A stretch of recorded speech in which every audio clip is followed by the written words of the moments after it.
Greetings and welcome to the live stream of Verge by Trellis. We're excited for you to join us, and we've got a great program set up. I can tell you, my name's John Davies. I'm president of networks at Trellis Group, and we've got such an amazing program. Stick around definitely for the opening. It's mind-blowing. One of my good friends, Stu and Sarah Golden, will be kicking things off.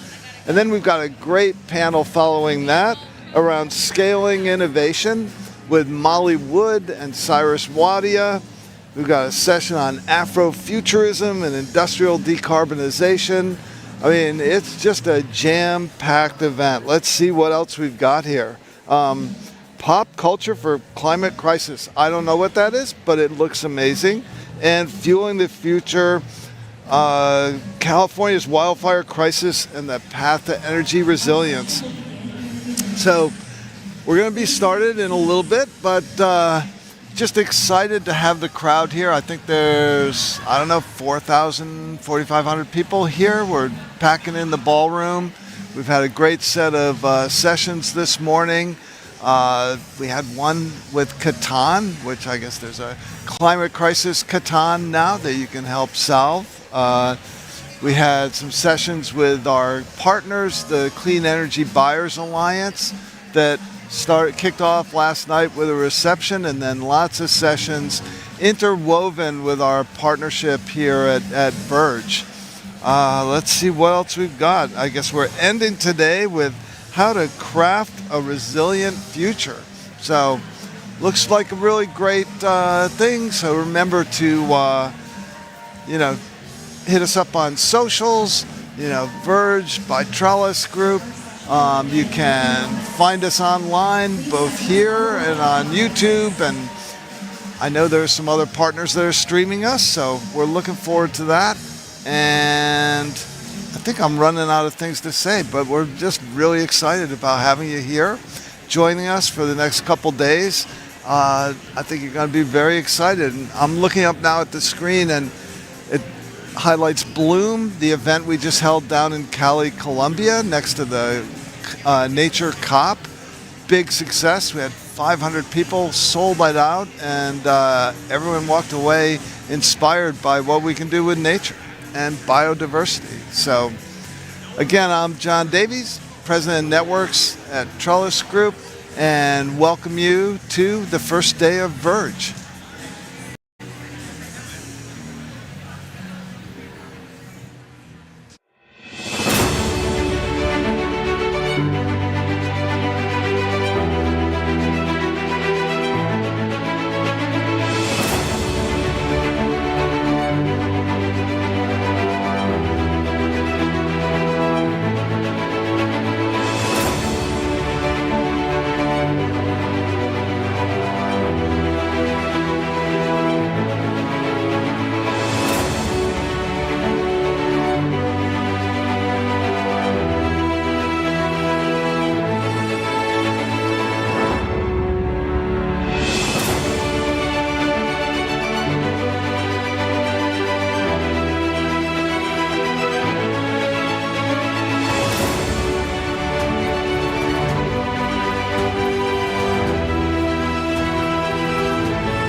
Please welcome to the stage, Executive Director, Verge, at Trellis Group, Sarah Golden.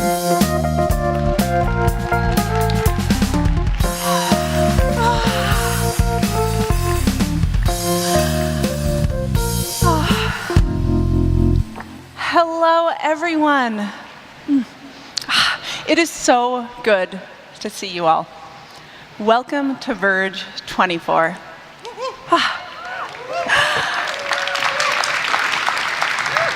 Verge is the event where professionals doing the hard, ongoing work of deploying climate solutions gather to celebrate and commiserate, share successes and setbacks, and figure out how to do all of this faster. This is the 13th year of Verge, which is just incredible to think about. This event predates the term climate tech.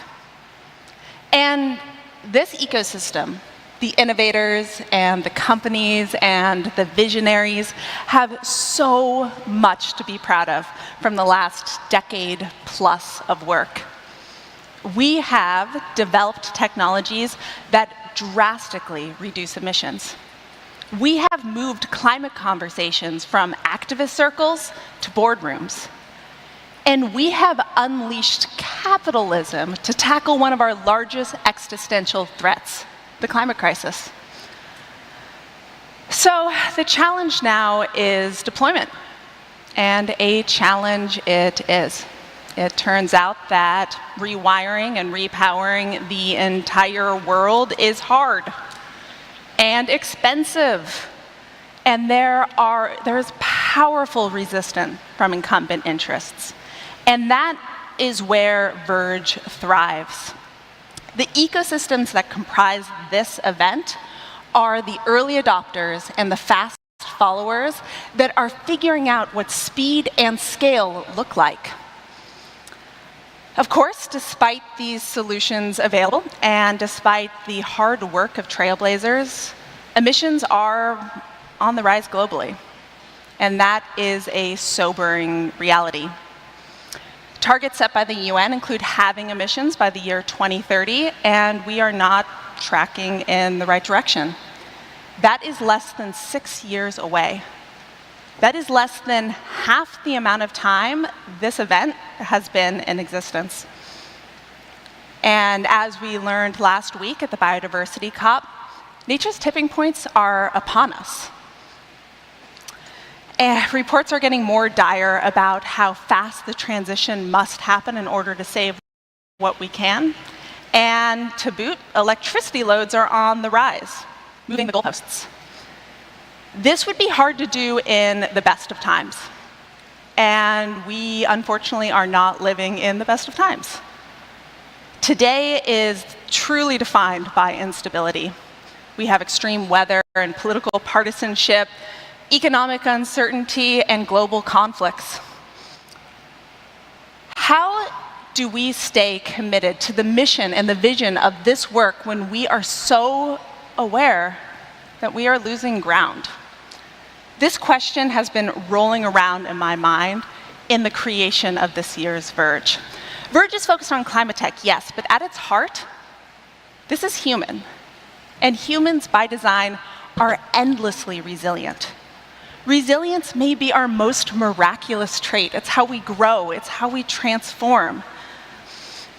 We also know that there is opportunity in uncertainty. Our collective task is to harness the instability to achieve the systemic and cultural and economic shifts needed with the greatest equity, resilience, and ecological restoration possible. It isn't just about how we survive. It's how we stand ready to still capture the abundant and resilient future that is still possible. And that is the power of VERGE. It's a time to connect with community, it's to learn, to strengthen our vision, and to inspire one another. It's a chance to see how we all fit into a wider lens. So this year I read a book by Adrienne Maree Brown called Emergent Strategy, loved it. And I was inspired by a framework for change inspired by nature, fractals. Fractals are patterns made from the same shape, repeated again and again, creating a whole that represents its smallest parts. Nature does this everywhere. You can see it in a succulent, in a sunflower, in a shell, in a lightning bolt. And the same is true for social movements. How we act on the small scale is what we engender on the large scale. Our personal resilience is the building blocks for resilient institutions, resilient economies, and a resilient future. Which is to say that everyone and every action matters. The day-to-day work of sustainability professionals can feel small next to the scale of the challenge. But the nitty-gritties are the seeds of change needed for transformation. Indeed, the small things may be all that matter. It's seductive to think that there is some big solution for a big problem, but in reality, transformational change happens from a collective groundswell. And the progress may be hard to see from the inside, but collectively, it adds up to be a lot. And if we trust in a collective vision, we can move as a murmuration, which to me is the most beautiful of all natural patterns. Thousands of starlings moving together, weaving, turning, somehow not hitting one another, and magically making something larger than themselves.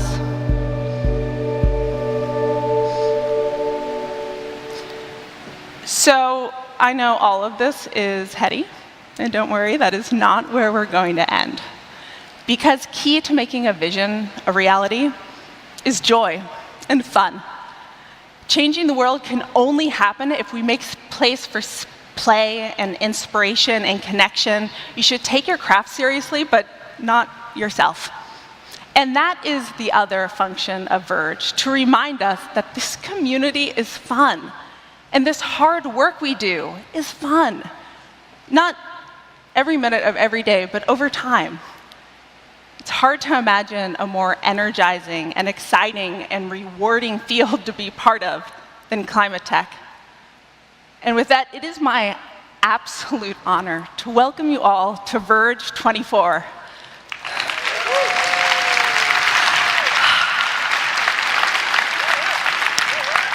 So we have something special for you on the stage today. And to help tell us how this works, I want to invite out my friend, climate comedian, Stuart Goldsmith.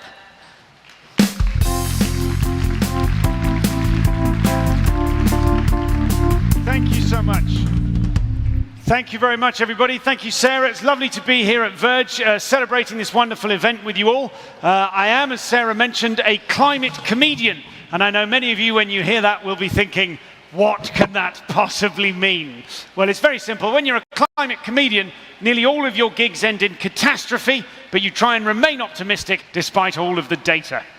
Now, I'm sure you know this from your personal lives and your professional lives. As soon as you mention the climate crisis in any kind of context, you are immediately forced to confront your own hypocrisy. And I know that. About 18 months ago, I did a show in the UK, a sort of climate community charity show in a community centre, and the MC came on and brought on all of these different acts, poets and folk singers, and then at the end of the night, the host said, please welcome, to close the show, the climate comedian who's been all around the world. And I was in the wings like, shut up, and you're killing me. So with that in mind, something that we're going to ask you to do here together today, and for the whole of this event, is to connect with each other. We have to connect, we have to learn to connect with other people. Now, I know what you're thinking. Ugh, that sounds horrible. I mean, have you met other people? I, for one, would rather be in a separate room with my noise-cancelling headphones. But connect we must. And so that's why Sarah has asked me to explain to you this device. Unfortunately, I am the world's leading authority on whatever the hell this is. So what we've got is a plank of wood and a couple of G-clamps. We've got some sensors that have been bolted on. They look quite technical. Over here, we have these lava tubes, and they are connected. But more importantly than that, Sarah and I are going to be connected too. Yeah, we are excited to work together as a team. We have real synergy. In fact, we finish each other's experiments. And so this works through a circuit which is run by sentences. A connection. A connection, yeah. Okay, so when I touch this side, you can see that we have a light growing on this lava tube. And when I touch this one, the opposite side lights up. But that's not all. And this is, I should say, very much like climate tech in that it's super cool and I'm really excited to tell you about it, but I've got absolutely no idea how it works. Okay, so this is impressive, but the magic really happens when Stu and I connect with one another. When two people connect with one another. And if anyone thinks this metaphor is a little bit too on the nose, feel free to email us. Although we will not read your emails. And if Trellis responds, you likely will not receive that email. So Sarah and I are going to complete the circuit by holding hands and then grabbing one sensor each. And this will then light up in an exciting way to celebrate the connection that is emblematic of Verge. Now, I'll be honest with you, with all of this rampant energy in the room, I'm not certain that you look like you think it's going to work. So we'll take a quick vote. Give us a cheer or a round of applause if you think that this is going to work. Ah, there you are. Give us a cheer or a round of applause if you don't think it's going to work. Oh, thank you. Thank you. And not everyone has voted, so give us a cheer or a round of applause if you really don't care whether it works or not. You're just hanging around to see if we get tasered. Yeah, thank you. You bastards. Okay. So if we can dim the lights now, please. It takes, once we make the connection, it takes about 10 seconds to reach the sort of exciting fruition of it. So we crave your focused attention, please. We'll hold hands now. And if you could all please give us a countdown from 3 to 1, loud as you like, starting now. 3, 2, 1.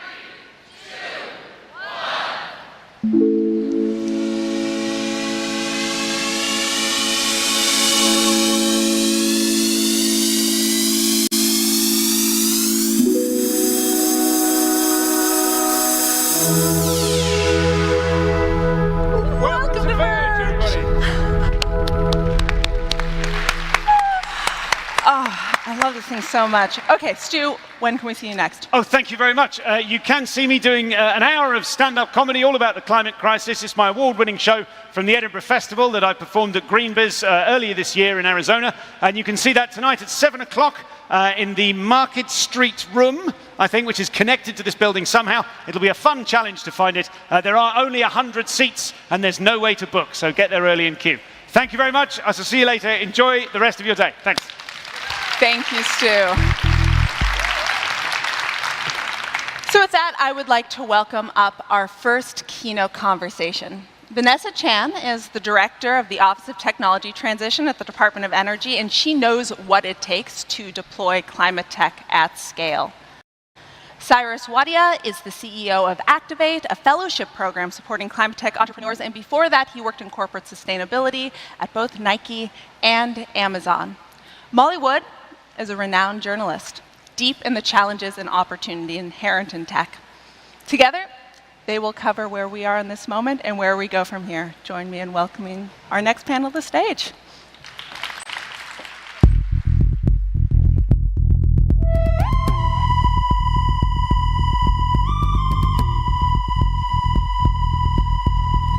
I have to say that it was just suggested backstage that we should have jumped out of that machine, and now I would like a redo. You guys would have been cool with that, right? I totally would have been cool. I feel that you would have been. Let's take a few of our precious minutes, actually, if you wouldn't mind giving us like a 45-second to a minute overview, each of you, of sort of what you do in your day jobs. Vanessa, I'll start with you. Sure. So I'm the Chief Commercialization Officer at DOE, and really what we've been trying to do here at Department of Energy is drive a private sector-led but government-enabled energy transition. And so as the head of the OTTers, OTT, Office of Technology Transition, we call ourselves the OTTers, we've been creating tools and things that are really bridging the public sector with the private sector so that together we actually can take the $500 billion that we've got from Bill and Ira to buy down risks to the point where the $23 trillion in the private sector can activate. I mean, you call yourself OTTers? We call ourselves OTTers because we're adorable, friendly, and we help the ecosystem. I'm the head of the OTTers.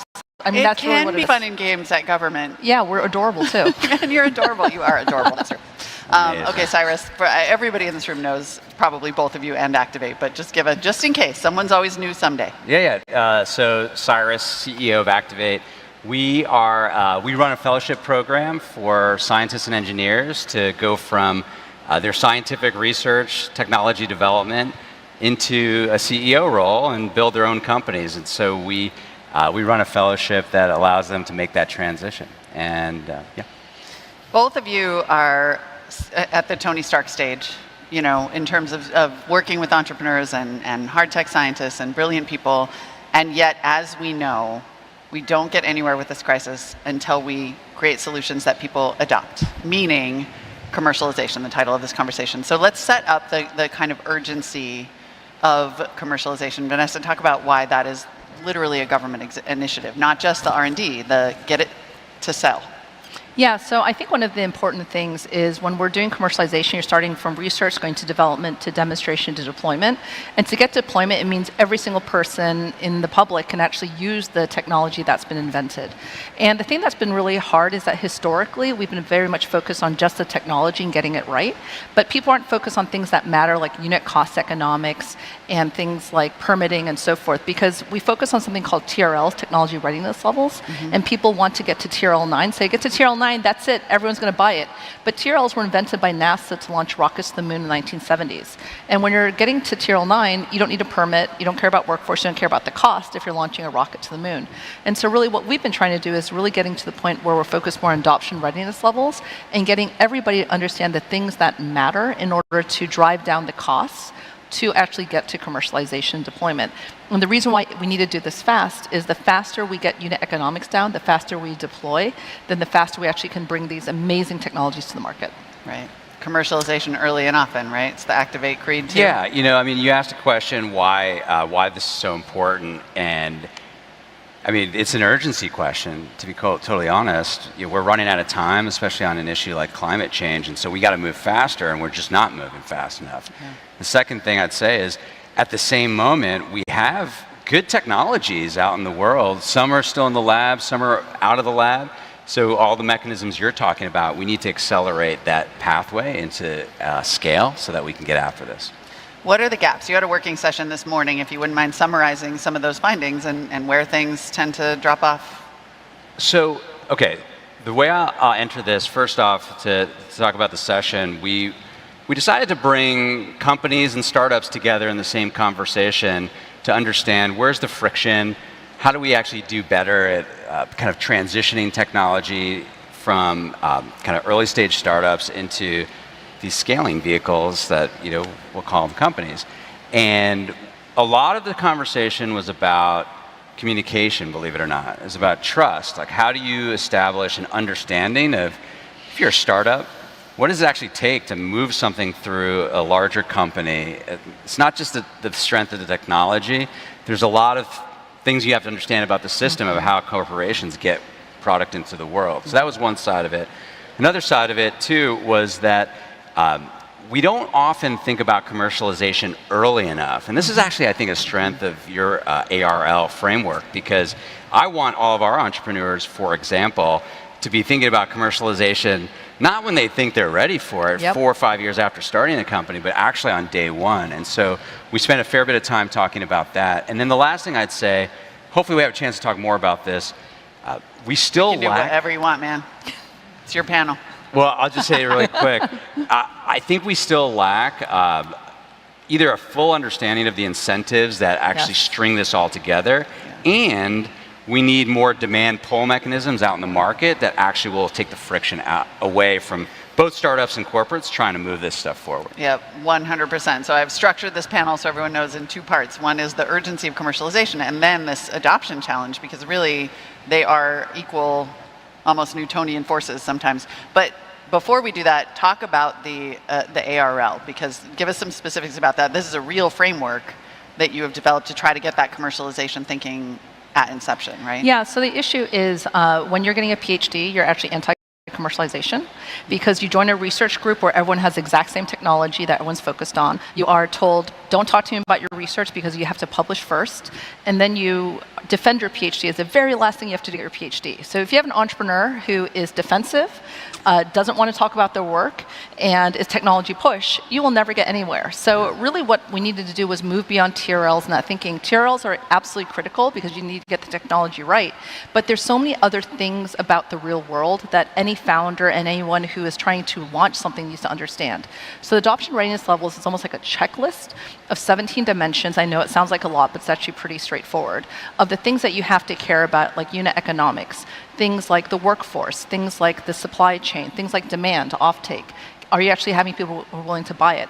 And so if you go to the Otter website and look up ARLs, you actually can get the framework, and we have videos there that you can do self-training, but we also offer training. So if you send an email to arl@hq.doe.gov, we're happy to provide a 1-hour training, and after that training, you can use it. And I think the key is also about the language. If you want to understand what do VCs care about, they care about the adoption readiness. If you want to understand what is that corporates care about, they care about that. So it's really aligning the ecosystem on the things we have to do differently. And just to give you a sense of how we've used it here in government, I've been here since day one of the Biden-Harris administration, and we have been so innovative in terms of new mechanisms. So when we looked at hydrogen, we did these pathways to commercial liftoff, and we found there was an issue with demand, where people don't want to buy hydrogen until they know the supply chain's there. The supply chain won't set up until they know there's demand offtake. So we had $8 billion going towards hydrogen hubs. We took $7 billion to help with the supply chain, and we took $1 billion to actually help with demand offtake. First time ever that a federal program has been created to look at contract for differences and things like that. Because the issue right now is we're in the Squid Games. Everyone is first in line to be first, second, or third. They're not first in line to be, everyone's first in line to be eighth or ninth, not first, second, or third. And so the issue is people who take the leap first need help to actually overcome the very high risk and the high costs that are going. And that's what we're trying to do here at DOE, is innovate how we actually activate the private sector. Talk a little bit about the Activate program, and then tell us about some of the programs that exist within OTT to sort of foster this thinking and get entrepreneurs over that. I mean, really, it's a behavioral hump, it sounds like, because most of what you're dealing with is such hard tech and people who do come out of academics. Talk about how Activate does that, and then we'll come back to that. Yeah, so in a sense, we are all about retiring risk for these entrepreneurs at Activate. So when we look at hard tech in general, these are hard to abate areas. Industrial materials, geological hydrogen is an area that we were just looking into, methane, carbon capture, all of these. This takes time and patience for both the technology, the team to develop, the financing to come in. So you're always trying to de-risk both the team and the execution ability, but also the technology. And so the way we do that is we provide non-dilutive support for 2 years to each of our fellows. We do about 50 fellows a year across the country, and those fellows receive a living stipend, they receive some R&D grant money, but most importantly, they receive deep mentorship and coaching on the ground to help them navigate, make the right pivots, take on the risk, but at the end of the day, just retire those risks so that they are ready for the next stage. And the results have been really, really strong. If you give individuals that type of support, not just here's a check and walk away, but that support, what we've seen is the outcomes are really speaking for themselves. That's great. Yeah. So here at OTT, there's a couple of things that we've been doing. One is we have a program called EPIC, where there are energy programs for innovation clusters, where we basically fund incubators, accelerators, similar to Activate, because they provide the infrastructure for startups to actually do what they need to do. So far, we funded 80 across the nation, which is pretty amazing. And we also are recognizing that startups, oftentimes, there's a lot of daylight between these like $8 billion hydrogen programs and what you're trying to solve. Like you're all eating ramen right now and worried about trying to get the next thing going. And so we actually have invented some new mechanisms where smaller organizations can actually access the money from Bill and IRA. And in fact, today we announced some voucher winners. So we have $50 million that we have between OTT's program that is being administered on vouchers with OSED, EERE, and FECM. And what we do is we create basically up to $250,000 on a voucher to help you with specific problems that you might have, like around techno-economic analysis, or understanding how to engage with tribal nations, or things like how do you actually qualify your product for a certain market. And if you're going to be planning a wedding, you can go to Google and say, who's the best florist and all that. There's nothing like that when you're trying to do techno-economic analysis. So what we've done is we've actually created a curated list of over 100 type of third-party organizations that can solve these very specific problems. And so you apply to OTT and say, I have this issue, and then we go look at the list of the people that we've identified, we give them the money, and then you basically call them to get your problem solved. So there's no negotiation you need or anything like that. And we know that's important because as a startup founder, you don't have time to work through funding opportunity announcements and all that. We're trying to make this as easy and as effective as possible. And through this program, you actually can also access 8 of our national labs, which is amazing because those are really like the Tony Stark playrooms. Yeah. And so I really hope all of you go to the voucher program because we've really been innovating here at OTT how to help all of you. So then let's go to the second hurdle. We all know that you can, in fact, create a wonderful product. It could be a best-in-class product, and maybe nobody buys it. So that gets us to the part two. There's commercialization, and then there's adoption. Cyrus, you are coming to us. You're going to be on the hook here as the person who comes to us from corporate America. What are the hurdles to getting companies to adopt these technologies once they're successfully commercialized? Where do we start? This is a big setup. He's going Yeah. to take all 7 minutes now. No, I'll try to make it quick. So I think most folks have, unless they've lived inside of a corporation, those four walls, have an incomplete understanding of how things work. So here's one example that's easy to explain. For innovation to happen and flourish, it takes time, and you need multiple years of investment, sustained investment. But oftentimes, it's an annual budgeting process.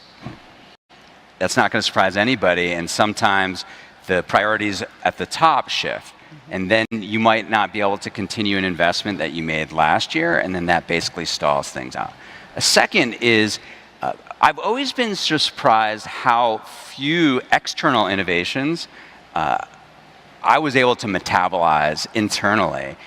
Maybe I have kind of time for one or two in a year, best case scenario, because it actually is hard work. You have to line up champions within the organization. You have to make sure it's fitting with the strategy. You have to have the resources available. And then the hard work happens where, okay, maybe we do a joint development or we do some type of IP sharing arrangement.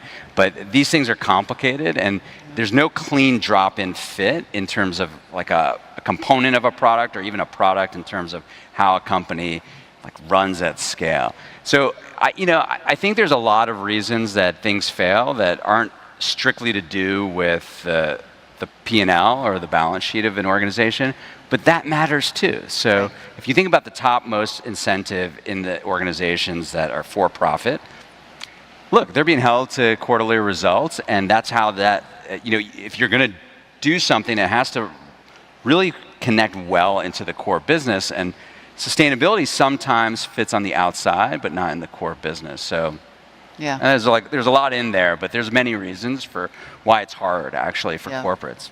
Well, I know one of the things that you're trying to do at OTT is change the model from one to, you see a lot of actually startups will make this pivot. They'll say, we started out with consumer, but that was like selling one to one to one. And so we decided to pivot to B2B to sell one to many.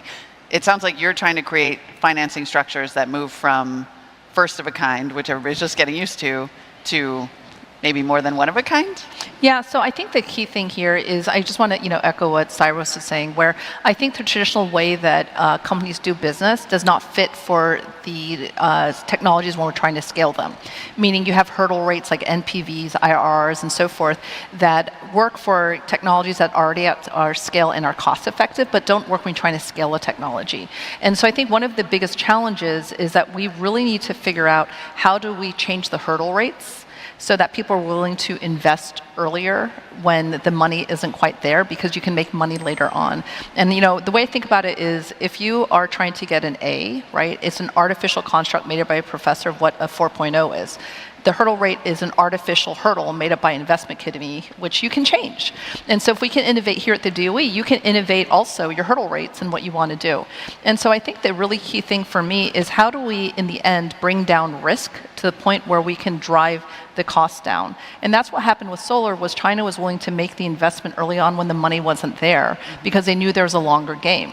So the question becomes, how do we do that? So moving from first of a kind to 10th of a kind, I think is really important, because in the end, just like in the Squid Games, right, the first, second, or third is really hard. It's when you get to the 10th of a kind that you actually can start seeing the scale downs. And I think as an institution, we have to think as an ecosystem. What's the role that government plays? What's the role that the capital markets play? What's the role that insurance plays? Philanthropy. And all of us have to crowdsource together, almost like a massive Kickstarting campaign, where we all take a little bit of risk to get us to the point where the tipping point happens and the unit economics go down. Because in the end, when you're trying to sell something, it's actually really simple. You have to invent something that people care about. You have to be able to sell to a price people buy it for it, and you have to be able to deliver at a cost where people make money. It is that simple. Yeah. And the question is, how do we get to the point where the costs make sense? We all have to collectively pool the risk together. But somebody has to buy it, right? To instigate that cost curve and the move down the cost curve. There are some creative things happening, we know, in terms of creating a market for offtake, right? Yeah, I'm a big fan of demand pull mechanisms, and Frontier is an example that is used often, where there's an advanced market commitment by several companies. If you can deliver direct air capture at this cost and at this sort of quality, there's a commitment to buy.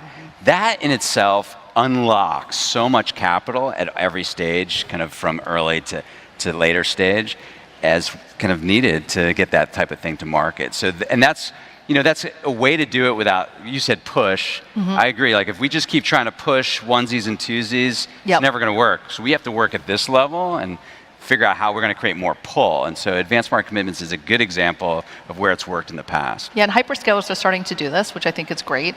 You're also seeing things like carbon dioxide removal prizes. We piloted this at the Department of Energy, and then we saw the private sector match and do the same thing. So I think there's a lot of interesting mechanisms now that we're trying to model. So there are other public-private mechanisms. There's one, I think, is FESI an example? Yeah, so FESI is a new foundation that is the 13th federal agency foundation. For example, InQtel CIA's foundation, CDC is NIH's foundation. So FESI is going to be DOE's foundation. We established the board in May of this year, and it's basically an independent 501c3, so it can do a lot of things that a federal agency can't do, and their goal is to commercialize technology. So it's another tool in the toolkit of things that we can do to activate philanthropy and others. The philanthropy dollars, that's also part of Activate's model. 100%. Let's touch on that briefly, because right now that's such a small part of the pie. So it feels like mechanisms that are able to bring in philanthropic dollars are a big deal, paging McKinsey. Yeah, we need, like you said, this has to be a global Kickstarter in a sense. So we have to crowd in capital from all different parts of the ecosystem. We are fortunate to be supported by both government, that's federal and state, and philanthropic sources. Yeah. What would you love to see happen? What would you love to see from a policy perspective? We've had a lot of good policy, I want to acknowledge, right? The IRA and the CHIPS Act and the infrastructure bill have catalyzed a lot of good dollars. But if you could just pick one thing in the last days before this election, for example, what might you choose? So I like to focus on things I have control over. That's what my therapist tells me. So I'm going to pivot your question a little bit, which is for all of you startup founders out there, please go download the ARLs and read it and learn it, because that is how you're going to get to commercialization and deployment faster. So that is the wish I have, is every single startup founder here, especially those with PhDs, reads the ARLs, understands it, and gives us an email if you don't know how to use it. Incredible. I'm trying not to over-rotate, by the way, on Dr. Chan referring to Squid Games over and over, because that's the stakes, folks. Thank you so much. Thanks. Appreciate you too. Thanks.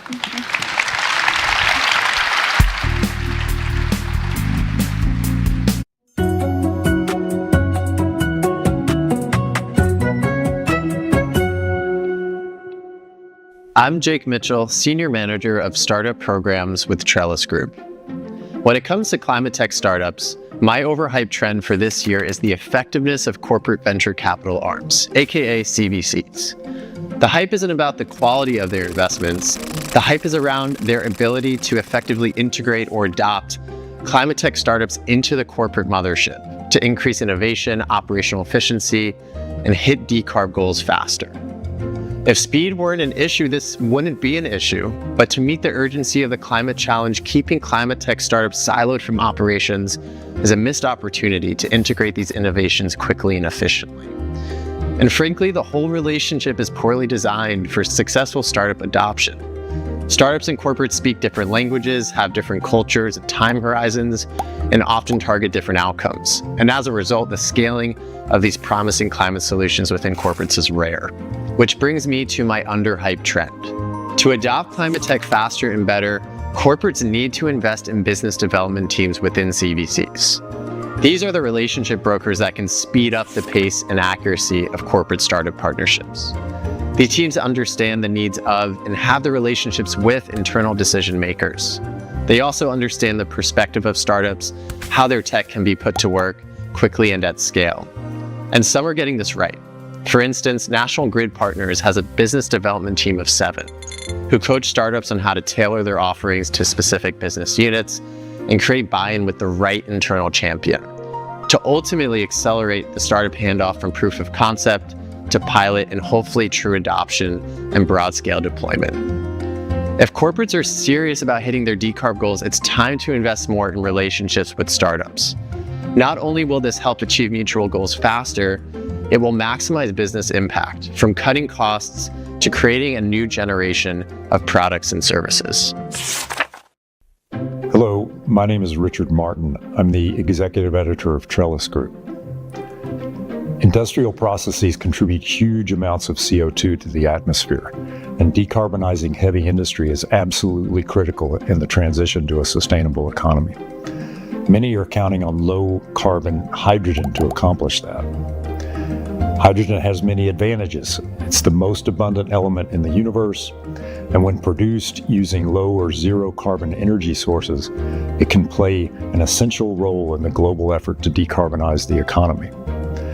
The Biden administration has allocated $100 billion in tax credits to hydrogen manufacturers, adding froth to hydrogen expectations and encouraging new players looking to cash in. Hydrogen is often referred to as the Swiss Army knife of energy.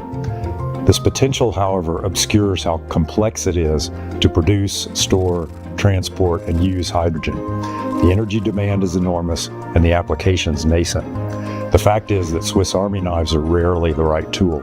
They're inefficient, unwieldy, and they do many things, but most of them poorly.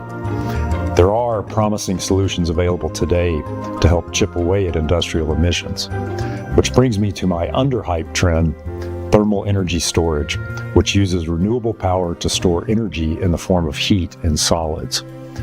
A company called Rondo Energy, for example, is using bricks to store heat at temperatures up to 1,000 degrees Celsius, enough to fuel the extreme heat requirements of steel production. Stanford spinoff Antora Energy uses graphite in what it calls a giant toaster that can reach temperatures up to 1,500 degrees Celsius.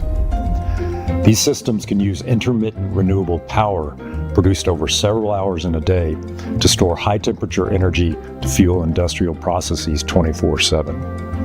Thermal energy storage's relatively low cost, availability today, and broad applications make it ideal to apply to industrial decarbonization. It deserves more attention and more funding.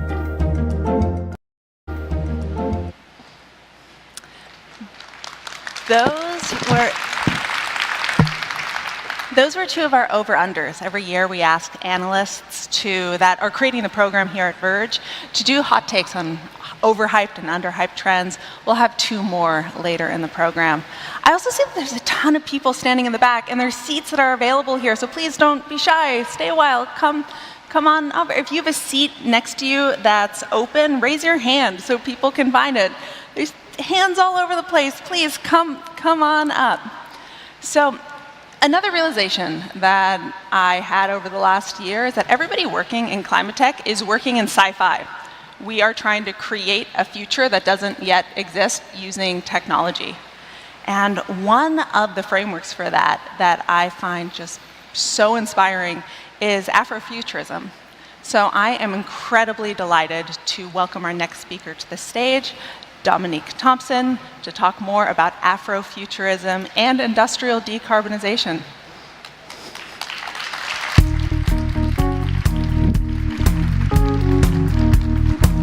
Thank you so much. Hi, everyone. So, a few years ago, I was really deep in my Octavia Butler fandom. I devoured every single book that she wrote. This was the first time I was really introduced to this concept of Afrofuturism. When I read about Olamina in Parable of the Sower, I felt a lot of connections between not only what I was reading, but what I was experiencing in real life. Many people incorrectly say that Octavia was able to predict the future. But in reality, she had attunement and she was discerning of what the patterns she was seeing in the past and how she thought they would show up in the future. She was effectively saying, if we continue down this path, if we create and make the same decisions, what a potential dystopian future could look like. She was, in movement building, or when you think about organizing, she was a really good scenario planner. I fell in love with the blending of science fiction along with world building, and I felt this kindred connection to Olamina that I still feel today. But something was really nagging at me. I kept having this question that was popping up in my head when I was navigating the pandemic, when I was dealing with the grief of violence against Black bodies, and dealing with worsening climate change.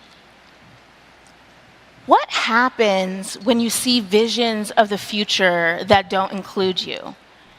Afrofuturism is a socio-political movement that blends artistic expression with science fiction for Black people across the diaspora to reimagine alternate futures where we are empowered, where we are liberated, and where we are central to our narrative. Similarly, Black feminist ecological thought is about the juxtaposition of the Black feminist experience with dysfunctions in our environment, whether that is environmental racism or climate crisis. Both of these concepts are important because they create a container of change to explore alternative futures where we are reimagining the world through a lens of resistance and agency.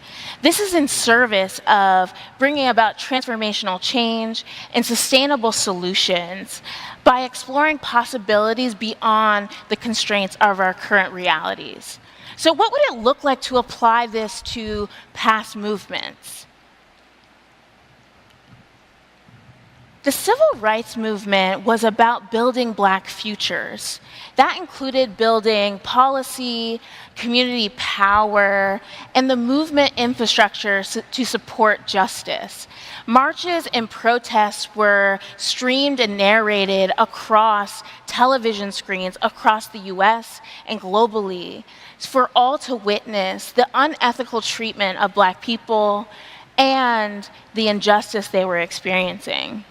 The Civil Rights Act of 1964 and the Voting Rights Act of 1965 were landmark pieces of federal legislation that effectively helped to start righting the wrongs of forced migration through the transatlantic slave trade, the undeniable and the fundamental human rights that were unpromised through the Constitution, and Jim Crow. Further, it helped to pave the way for desegregation as well as pave the way for immigration policy. Similarly, in 1982, Black folks in Warren County, North Carolina, they protested the decision to place a highly toxic landfill in their communities. This was a watershed moment in the environmental justice movement. Black folks were saying, hey, I'm feeling this dysfunctions in my environment. They were dealing in real time with what it meant to be Black, racism, and the dysfunctions that were perpetrated by those in power. There's a stark reality that those that live, that work, and play in America's most polluted communities are oftentimes people of color and are oftentimes those living in poverty. So by adopting an Afrofuturist lens, we can recalibrate our perceptions of the future, we can challenge climate doomism, and we can inspire imagining what is possible. So what does this have to do with industry? And what does this have to do with Afrofuturism? So industry is everywhere, and it's oftentimes the backdrop of communities. Industrialization during the 19th and 20th centuries created a pathway for developing a prosperous middle class, and it also helped to develop the working class. The labor that helped to create that class of people was made up of migrants, made up of immigrants, as well as Black folks that were migrating from the South post-slavery. For all of the good that industrial progress has brought, it also causes a lot of harm. It threatens our climate, it reinforces environmental racism, it's wasteful, and it has left communities and workers behind when convenient for the industry's bottom line. So this year, Industrious Labs, where I work, we launched the Industrial Equity Mapper, which are stories of industrial pollution across the US. We looked at 12 key geographies, and there we interviewed organizers, community members, advocates, and those living near facilities. What we learned was, in those 12 regions, this is home to over 26 million people. There are over 250 facilities in this region. These facilities emit a staggering 111 tons of CO2e, 31,000 tons of NOx, and 19 million tons of carcinogenic chemicals. 63% of those that are living here are BIPOC. This is just 12 key geographies in the US. We have to understand that decarbonization is essential, but the climate crisis is a symptom of broader inequities. And this is a system that perpetrates and functions on oppression and other things like redlining. If we understand the root causes and we are centering equity and justice, we are able to build power, which will be critical to winning. Industrial transformation is complex. Transforming the industry is one that is one of the critical movements over the next decade or so. And when we think about the industry, it will provide the critical infrastructure we need to transition to a just transition, as well as protect ourselves and communities as it relates to the climate crisis. We have to create a shared, audacious vision of the future and ensure we have the right people to make those shifts. For me, this work really represents a Afrofuturism praxis and industrial transformation. So how can we shift the material conditions and bring about transformation? Well, there's a few things. We can broaden our industrial decarbonization and sustainability to really take on an intersectional approach on climate justice and economics. We can think about how our community is being impacted. People should have a say in the future that impacts them. Further, we have to understand when we look to the left and we look to the right, do we have the right people to make those shifts? Are we committed to making material shifts in folks' lives? Afrofuturist Dr. Christopher Schnell says that, Afrofuturism is about unchaining the consciousness and really thinking about our dreams to create that a reality. So I really encourage all of us, how can we unchain our consciousness and reimagine a new reality? Thank you.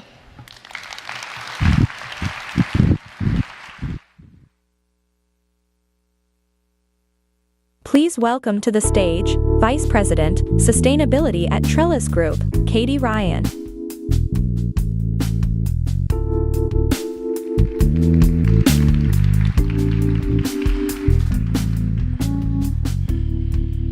Hi, everybody. Let's give it up for Michael Hawthorne. Michael, I want to sit next to you. That works. Okay, great. So Michael is the co-creator of Clean Energy Culture. Michael, we're going to talk a little bit about the secret sauce of co-creation. And to do that, let's go back to your kitchen, okay? So tell me a little bit about how you got to Clean Energy Culture, how your political and environmental movement building got you there, and even, enlightenment. Yes, happy to talk about it. So Clean Energy Culture was founded just under 2 years ago. Believe it or not, I come out of background. I worked in politics and worked for Vice President Al Gore's Repower America campaign. Went on to work for Greenpeace and a lot of major environmental groups. And so somewhere between that, I ended up working with rap artists. And so that landed me in the studio with who would become my co-founder, Mr. Hankey, who's behind some of the biggest hits. And I remember walking into the recording studio, and he was like, dude, you don't look like a rap artist manager. And he's like, what do you do? And I was like, I'm an environmentalist. But the craziest thing happened is he stopped the entire recording session. Everybody was like listening to me talk about energy burden. And he was like, yo, how do I get in with this? This is dope. I see where this is going, and I want in. And that was the creation of clean energy culture. And when we look back at things, I feel like you're maybe a bit of a philosopher at heart. Yeah. And so you and I have been talking about like, it's the time of the Enlightenment. Yes. You know, like how are you figuring that into your calculus for putting together the clean energy culture work? Yeah, so for us, what we see is a huge opportunity to address a climate crisis at scale. And we're seeing how there's a huge segment of Black pop culture that is just like on the brink of really being drawn to this, but there's just been no connectivity or anything that really kind of put the emphasis in why people should create this clean energy lifestyle. And so for us, that was the aha moment. It's like we got to move to a point where people see this as a lifestyle. And when we do that, they can see visually and literally like how this actually makes sense for my life. And so for us, that was the secret sauce, and knowing that we had to create something that people can actually embody in their day-to-day lives. Yeah, that's very much like that 17th century movement where feelings are like the driver more than just linear thought. Exactly. I get that. And that brings us to SDG Lucky 13, as I like to call it, climate urgency. And this is where we're at today. So, what makes this the right time to be engaging culture for this movement? This is the perfect time to engage culture. Most people think about culture in the sense that, when I think about I got to make investments in technology or I got to make investments in science, I always tell people, well, what accelerates that demand is culture. And so knowing that we have the impact goals that we need to make by 2030 from the Paris Accord Agreement, it's like, how do we make this shift, this huge shift in the time frame that we need to make in terms of reducing our carbon footprint? And so for us, we found a way to make it mainstream. And so by making it mainstream, then it starts to make sense with the people who will be the consumers of it, driving that change in behavior. And then that, for us, is leveraging that to create projects that we can actually implement in communities, creating this clean energy lifestyle that we want people to have access to. Okay, well, this is great because these are not just dreams, Michael, that you are dreaming up. It's actually happening. This is future. We're not dreaming about the future. You have got future. Well, for us, we see the opportunity to partner with like mainstream artists, to partner with more importantly, cultural influencers, folks who have an authentic relationship with their fans, with their communities. And for us, it's like, how do we take this, not just from inauthentic, like let's get the person who's got the most votes in their count, but how do people start to see this movement really start to lay out? And so for us, we want to be able to showcase what this lifestyle looks like. Yeah. And what we've seen through our experiences and our events is a huge gravitational pull. I mean, just from us just doing one event with Uber, just like lit up the whole entire city of Atlanta. So, yeah. Okay, well, let's get into it. So, electrify the club. Okay, so, Michael, take me to Atlanta. Talk me through it. What's the experience, Electrify the Club? So when I first came up with the concept of Electrify the Club, people thought it was crazy. Like, why would you electrify the club? Well, again, when we think about culture, right, and we think about, particularly Black pop culture, a lot of folks that are in that category like to go to the clubs. They like music. They like, sort of this lifestyle of parties. And so for us, it was a no-brainer, and we partnered with Uber. They provided like this discount code for people to take EVs to the ride, to the club. And so you had all these Teslas pulling up to the club, and it was insane. You had like, it was at a rooftop. The event sold out in like less than 2 days. We did no marketing. Word got out. The city of Atlanta, the chief sustainability officer was there. So many people from the music industry. It was wild. There was twerking. Okay. There was just like, it was a real party. And people for the first time was like, I've been hearing about this clean energy, but I didn't know it was like this. And it was just so many people coming up to us, just like, yo, this is so wow. Like, how do I get involved? How do I be a part? And, you know, actually, we didn't even have answers. We were just like throwing a party. We just wanted to see how it was going to do. And the interest, I think in that one event, over like 300 people.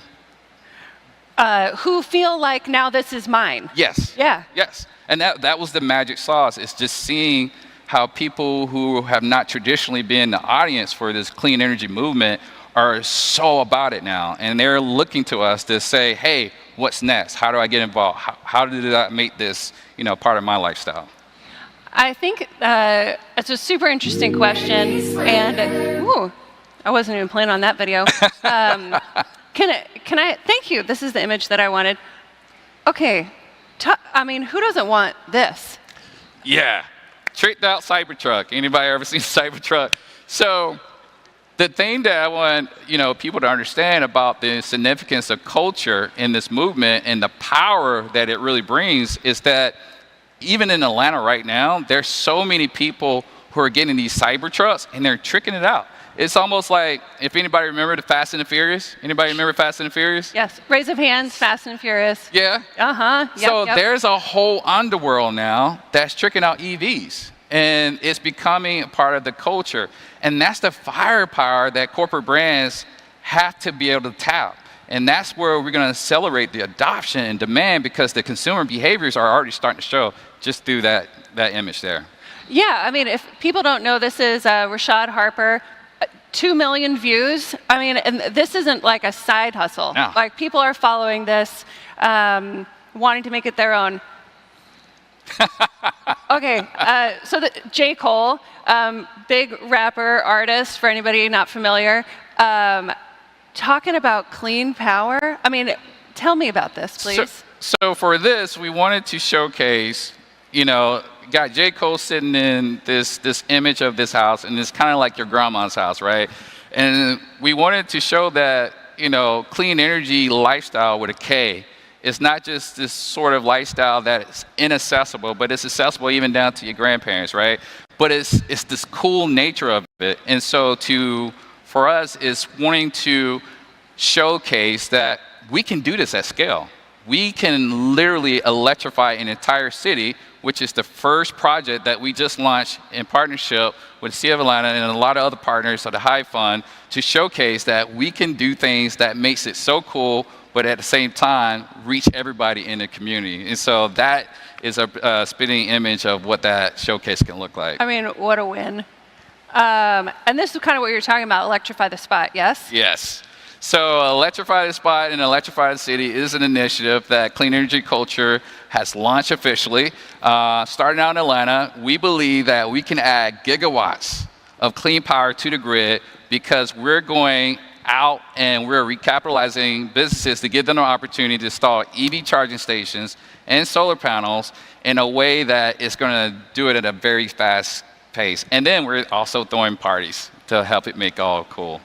Okay, so Michael, let's pretend I'm not cool. And like, how do you bring me along in this journey? Like, I'm a company, I'm like, I sell white socks, like sustainable white socks. How are we working together?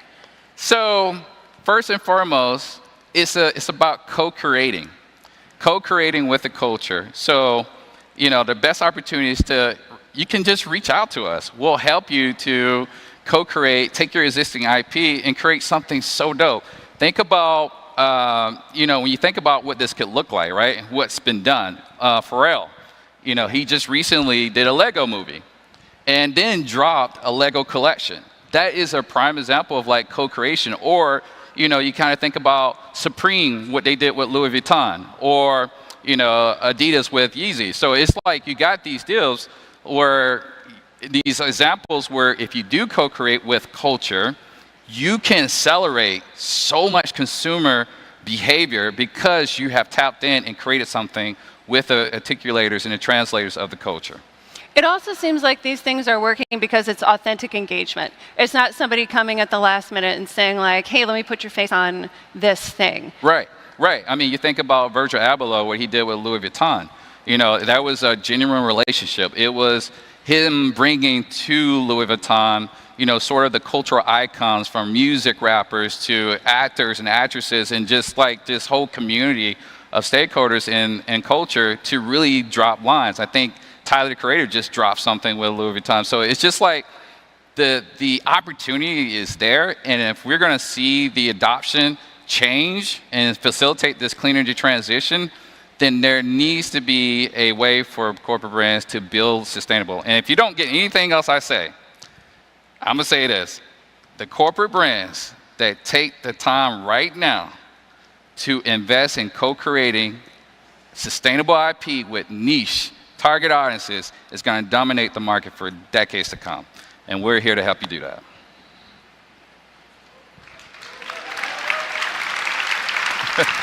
That's it. One more time for Michael Hawthorne. Thanks, Michael. Let's go.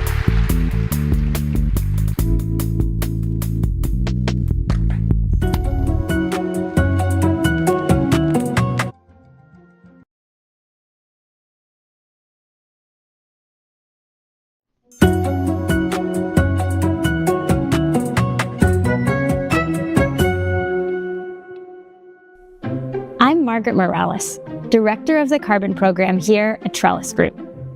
This year, carbon market actors made progress toward a more consistent standard of quality, but remained in search of the delicate balance between speed, scale, and risk. The most overhyped trend in carbon this year was direct air capture. DAC could be a game changer for minimizing the impacts of human-caused climate change, but it often takes the spotlight as the darling of the removals world, while the technology remains one of the most expensive ways to remove carbon from our atmosphere, and it has a long way to go before it's ready for gigaton scale. While we need to invest today in the carbon removal technology of the future, that shouldn't happen at the expense of solutions that can prevent and draw down emissions now. That brings me to the most underhyped trend this year, advanced market commitments. AMCs have accelerated investments into solutions for other global challenges, like vaccine development. They could do the same for climate by signaling that buyers are ready and willing to pay for high-quality carbon projects. When they become bankable offtake agreements, these commitments give developers the confidence and the chance to secure the finance to scale their operations. While we've seen the launch of a few carbon removal AMCs in the last 3 years, including Frontier and the Symbiosis Coalition, these represent a drop in the bucket of the climate investment we need. To hit net zero targets, we need to invest in solutions now, running the gamut from pathways ready to deliver global scale impact today, like enhanced rock weathering and native ecosystem conservation and restoration, to the technologies like DAC that are still in early development. By sending a strong collective demand signal to the carbon market, buyers of all sizes have the opportunity to ensure their carbon strategies aren't just about their own footprints, but spur deployment of the climate solutions needed for all. Hi, I'm Katie Ryan, Vice President of Sustainability at Trellis. Clean energy investments enable a transition away from fossil fuels, and we still have a ways to go. How do we close the gap with urgency? How do we ensure we're having the right conversations about renewable energy investment and deployment to keep the clean transition moving forward? Some of the ways we talk about investments pigeonhole our thinking and slow growth. And that's why my overhyped trend for 2024 is LCOE, levelized cost of energy. LCOE is essentially the price at which energy must be sold to break even. It's been around a while, it's gotten a lot of play by investors, the media, politicians, Investors love a metric like this, and for the most part, renewables have loved LCOE back. And that's because wind and solar are cheap. They flout a satisfying, sleek, can't-look-away LCOE, while fossil fuels come rumbling up the street with expensive, heavy numbers. But LCOE is fickle and finite and too simplified to be helpful any longer. It ignores grid stability, intermittency, and climate and social impacts. It distorts policy creation and decision-making. It doesn't consider the cost of electricity that gets passed on to a consumer like me and you. To completely transition away from fossil fuels, we need to do more than replace the energy from fossil-fueled plants. We need to address capacity and reliability. Which brings me to my underhyped trend, ELCC, effective load carrying capability. These 4 letters speak the necessary love language of grid operators and utilities. ELCC is the measure of a resource's reliability, what it's able to produce when the grid is most likely to experience electricity shortfalls. With this information, grid operators can plan for how to use renewables to keep the lights on. Talking in ELCC gets at conversations that speed growth and adoption, how to ensure grid reliability and prevent electricity outages. Shifting the conversation to ELCC is about how to get the clean energy transition done. DONE, 4 more letters that look good together. And her coverage of the California's wildfire crisis earned a spot on the shortlist for the Pulitzer Prize. And she later turned that reporting into a best-selling book called California Burning, which was really chronicling the malfeasance of PG&E and the ways that different actions contributed to the worst wildfires in California history. PG&E, in response, made the book required reading for everybody that joined the team and is continually looking at ways to be able to make a more resilient and clean future. Carla Peterman is the Chief Sustainability Officer at PG&E and previously held positions at the California Energy Commission and the California Public Utility Commissions, making few people more qualified to understand the inner workings of the energy system in California. So please join me in welcoming to the stage Catherine Blunt and Carla Peterman.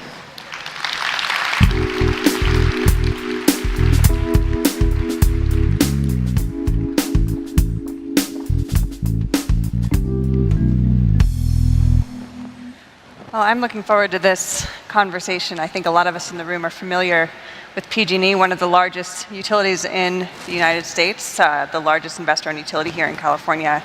The company in recent years faced a lot of challenges as it relates to wildfire, trying to reduce ignitions and dealing with the very stark reality of a changing climate here in this region. And I'd love to just start off by talking a little bit about what PG&E has been able to do in that regard in reducing wildfire risk. All right, well, good afternoon, everyone, and Catherine, glad to be in conversation with you. Thank you again for your important book, California Burning. I think you lay out very well the history that got us here, and happy to speak about what we've been doing since. So we've been working very hard to address wildfire risk and climate change risk in general. In the last few years, we've been able to reduce wildfire risk on our system by over 90%. And it's been a combination of efforts. First and foremost, it's been about situational awareness, making sure that we understand the service area, that we've got eyes on it. So we've established the largest and extensive weather metering system within our service area, as well as high definition cameras, so that we're able to both predict fire conditions, but also be able to identify when wildfires start and when there's ignitions. So we have that first layer of protection and situational awareness. Then we move on to system hardening, so advancements in new poles, covered conductor, and now our efforts around undergrounding. And then also having operational controls, being able to shut off the power when we think the system is at high risk. And what's been interesting as we've deployed these different tools and technologies is how innovation has continued to refine and make the process better. So we started off with cameras, but now we have AI-enabled cameras that we've been deploying. And so these cameras are able to detect smoke different from a cloud. And actually our fire department, the Cal Fire, relies on these cameras now in order to help them detect when there's a fire before waiting for someone to call in. Similarly, as we've invested in undergrounding and covered conductor, we've made innovations that allowed us to do these faster and cheaper. And then finally, one of the things that we've been trying to manage are some of the outages associated when we have to shut off the power. A few years ago, when we started to shut off the power in high-risk conditions, we'd have many customers out power, sometimes for days. We've really been able to refine that and to limit our shutoffs to a much more narrow location, and introducing other technologies, like we just started piloting a technology last year called GridScope, which allows for a sensor on 2 different poles. So you're actually able to narrow in on one segment of a line where you're going to have a disturbance even before an outage. This allows us to have faster response. So you take those traditional methodologies and technology and innovations, helping us just refine them and do it at a lower cost. Yeah, it's really interesting.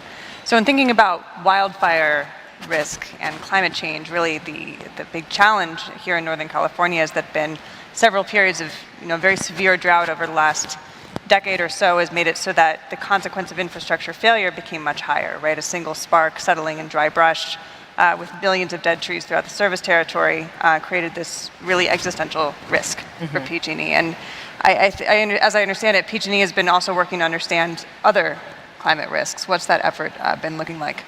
Right, so as you pointed out, wildfire risk is just one of the climate risks that we'll experience in California. And so we submitted to our policymakers back in May a climate vulnerability assessment where we assessed all of our assets and the vulnerability to different climate risk over a 10 to 50 year period.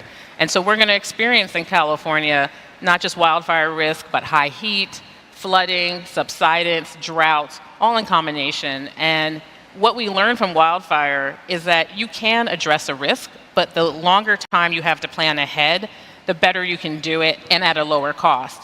So now we're using that assessment to help us make investments that not only address one risk, but can address multiple risks. So for example, when undergrounding a wire, you can address wildfire risk. It also can help with extreme storms, like the storms we experienced earlier in the year. So having that time to plan, as well as to make sure that we're building our new equipment to standards that are resilient to what the conditions will be in 40 to 50 years, is how we're working to get ahead so that our communities are safe from the beginning. Yeah, and I think you can't come to a conference like this, certainly these days, without talking about what could be really substantial increase in power demand, right? Whether that's tied to AI or electrification, the deployment of EVs. How is PG&E assessing the need for upgrades to support this burgeoning demand? And has there been any innovative technology that could help manage that? Yeah, so in order to reach the state's decarbonization goals as well as ours, we know that electricity demand will increase substantially. And so how do we, again, prepare for that and prepare for that demand while building the system to be resilient? So there's a couple of things we're doing to do that affordably. One is better utilization of existing capacity. Our existing grid is utilized about 50% because a lot of it was built for peak. So the more that we can shift usage from peak times to other times of the day where we can take advantage of the solar and wind and storage that we have, that's going to be greater utilization of the grid we have as we plan out to further build. And then there's also a lot of smart technologies that allow, for example, for EVs to be connected, but to use software to optimize the load. So not all load has to happen on demand. And so working in partnership with customers has been really key. Yeah, absolutely. Something that is I think, pretty pressing challenge for PG&E, and not just PG&E, a lot of utility companies right now, is just how to manage affordability in the context of making these really big investments, whether it's climate related or capacity related. And that's really been front and center in California for a while now. How are those conversations going and internally in terms of how to manage that pressure? Yeah, so first and foremost, affordability is top of mind for us, as we know it is for our customers, because we have seen significant increases in rates over the last few years.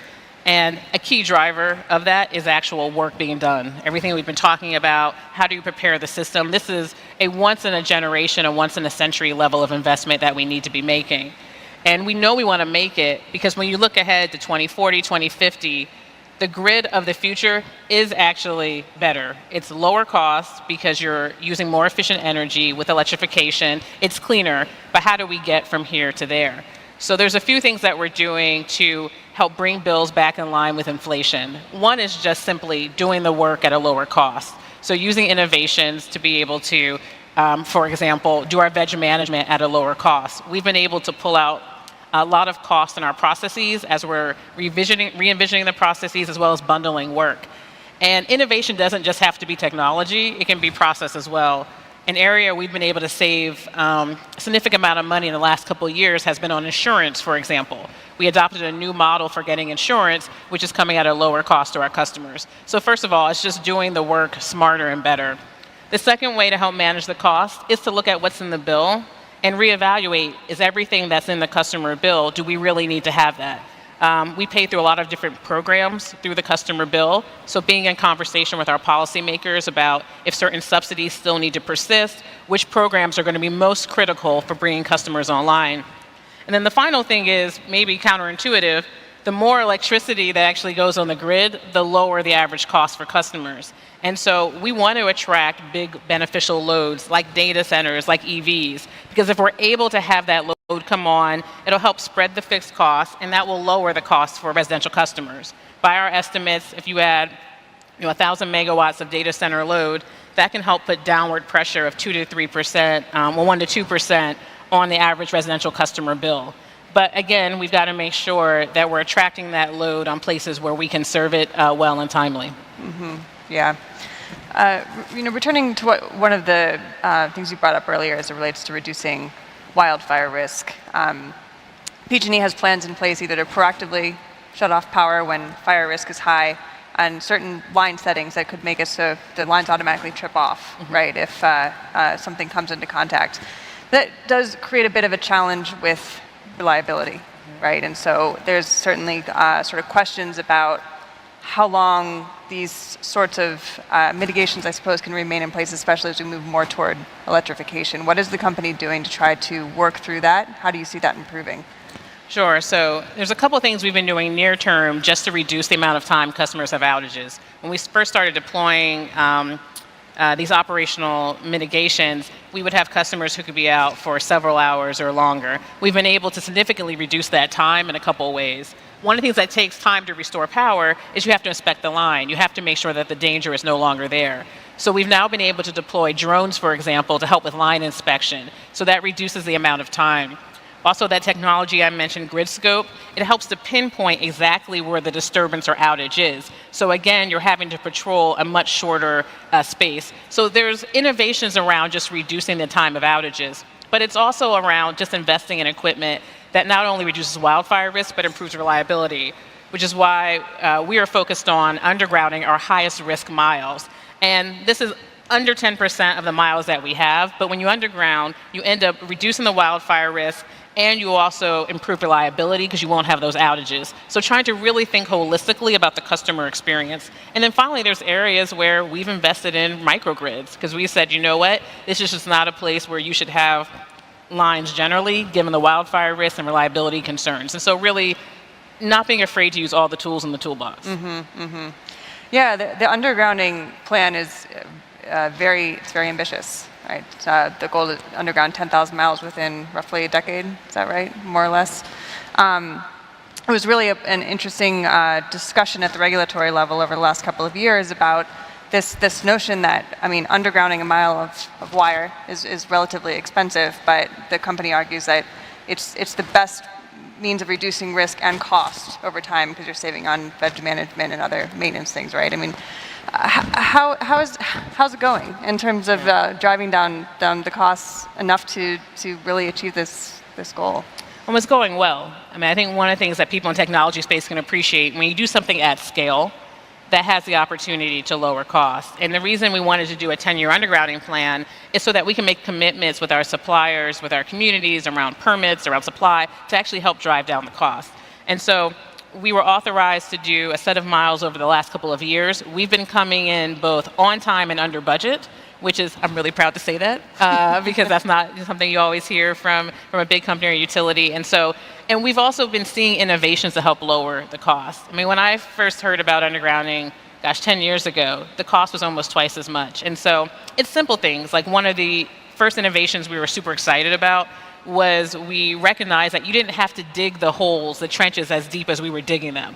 that you could dig them 6 inches shorter, and we were seeing that in other applications. Well, when you dig up dirt, there's a cost to that. There's spoils. You have to transport it. You have to move it. You have to clean it. And so that saved, several $1 million. And so it's a series of small innovations, but also big ones that coming together can help to lower costs. But I would just say, what is the cost of inaction? We have witnessed the cost of not having the right equipment in place, and we don't want to have that experience for our customers. And so I'm glad there's a conversation happening, because there's a broader conversation that does need to happen around how are we as a society going to pay for and address climate risk. And maybe one of the last questions to ask, especially given the audience, is what sort of interest has PG&E seen from clean tech companies, climate tech companies, especially those here in the Bay? Any particularly interesting prospects? Yeah, we've seen a lot of interest, and one of the things that we did last year is that we had our first innovation summit, where we put out a report that had 70 research problems. Like, here are the things that as a utility we need help innovating. And that's really sending a clear signal out there to innovators. And so we got a tremendous response from that. We've been working with a set of companies from that process to really engaging meaningful projects, because sometimes it can be death by pilots with utilities, and we really want to make sure that we are an engaged partner. We also are a funder of an X Prize for wildfire, which has 2 different challenges. It's about using autonomous technology for both detect fire from outer space, as well as be able to fight fire in a certain amount of time. And so those efforts are still progressing. And so I think when you clarify the problem, it's amazing the technologies and the innovators who come forward. And I think it probably goes without saying that wildfire risk is not just a California problem. We have seen utilities across the West grapple with this in recent years, and even utilities not in the West. Think about Canada, Minnesota, other places. Louisiana. Yeah, absolutely. What sort of conversations has PG&E been able to have with other utilities who are trying to begin to get a handle on this?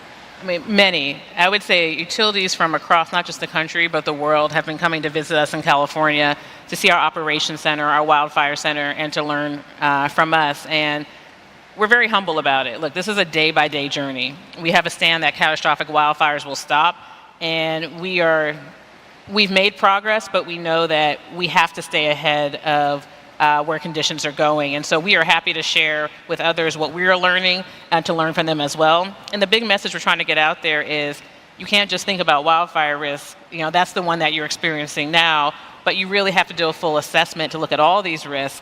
Even as we're working to mitigate climate change, we've got to also adapt. Yeah, absolutely. Well, thank you. Thank you.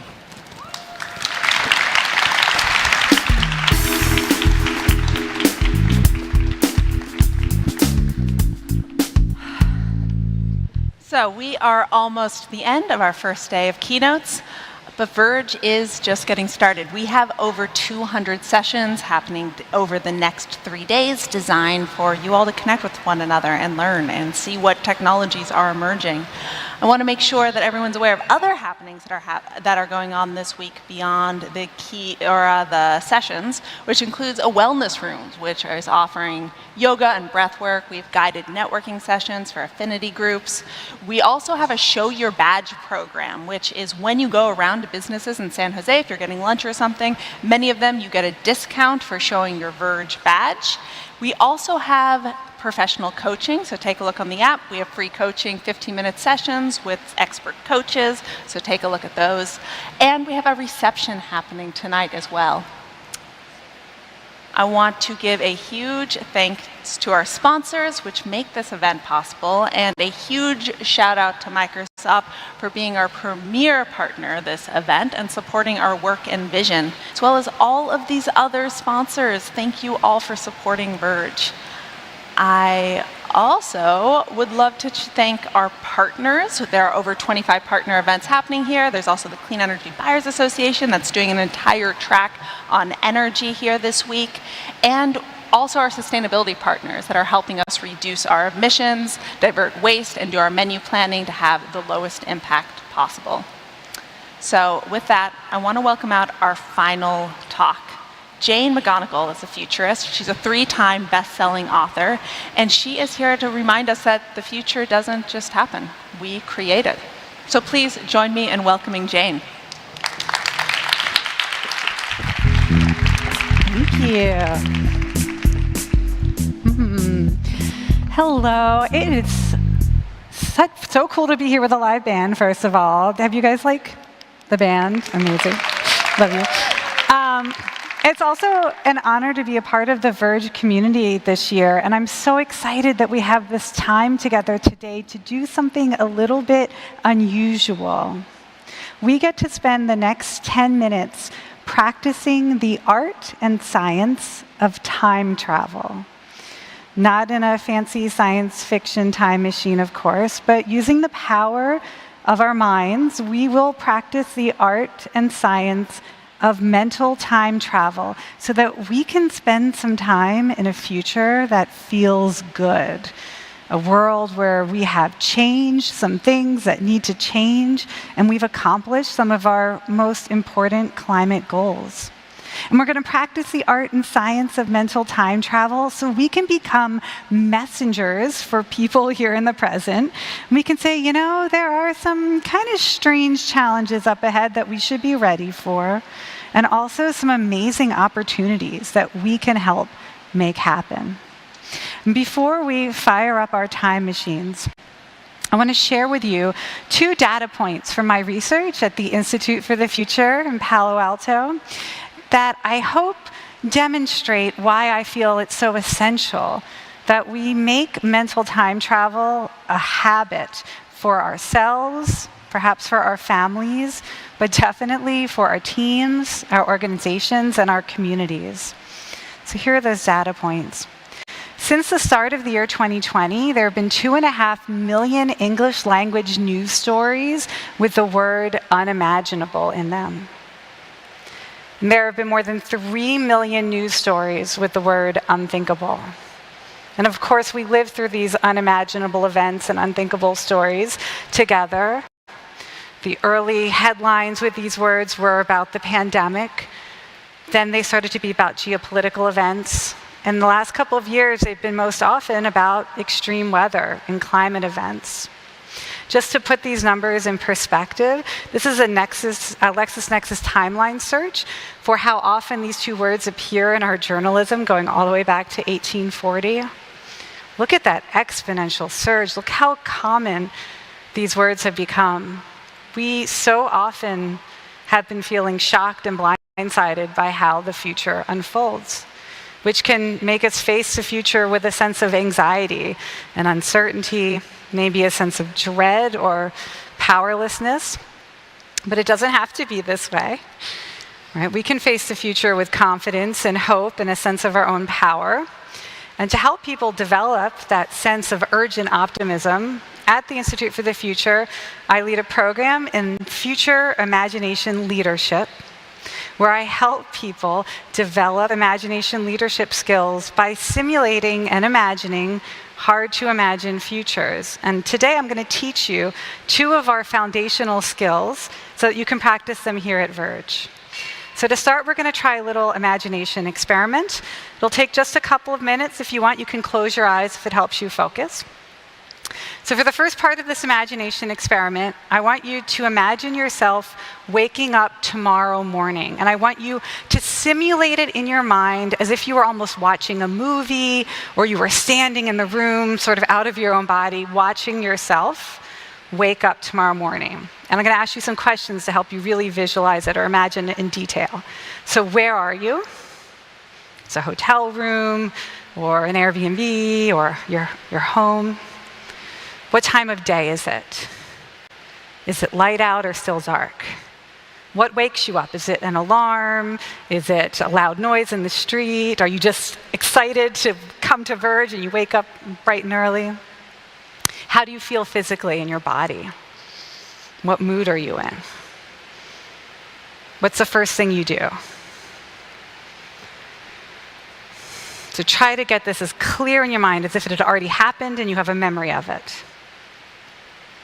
All right, so this is a pretty easy imagination exercise. Most likely you were able to come up with a vivid and detailed scenario that feels likely or plausible. You can't predict exactly what will happen between today and tomorrow morning, but you have enough information to make a really solid prediction that your brain can simulate and imagine easily. We're going to try something a little harder now. I want you to do exactly the same thing, but I want you to do it for 10 years from today. So it's 2034, and you're waking up. Now this time, you can feel free to change as many of the details to imagine maybe a world you'd like to wake up in, or a day you'd be excited to wake up to. So change as many of the details as you like, but try to make it as vivid, see it as realistically as you were just imagining tomorrow. Okay, so it's 10 years from today.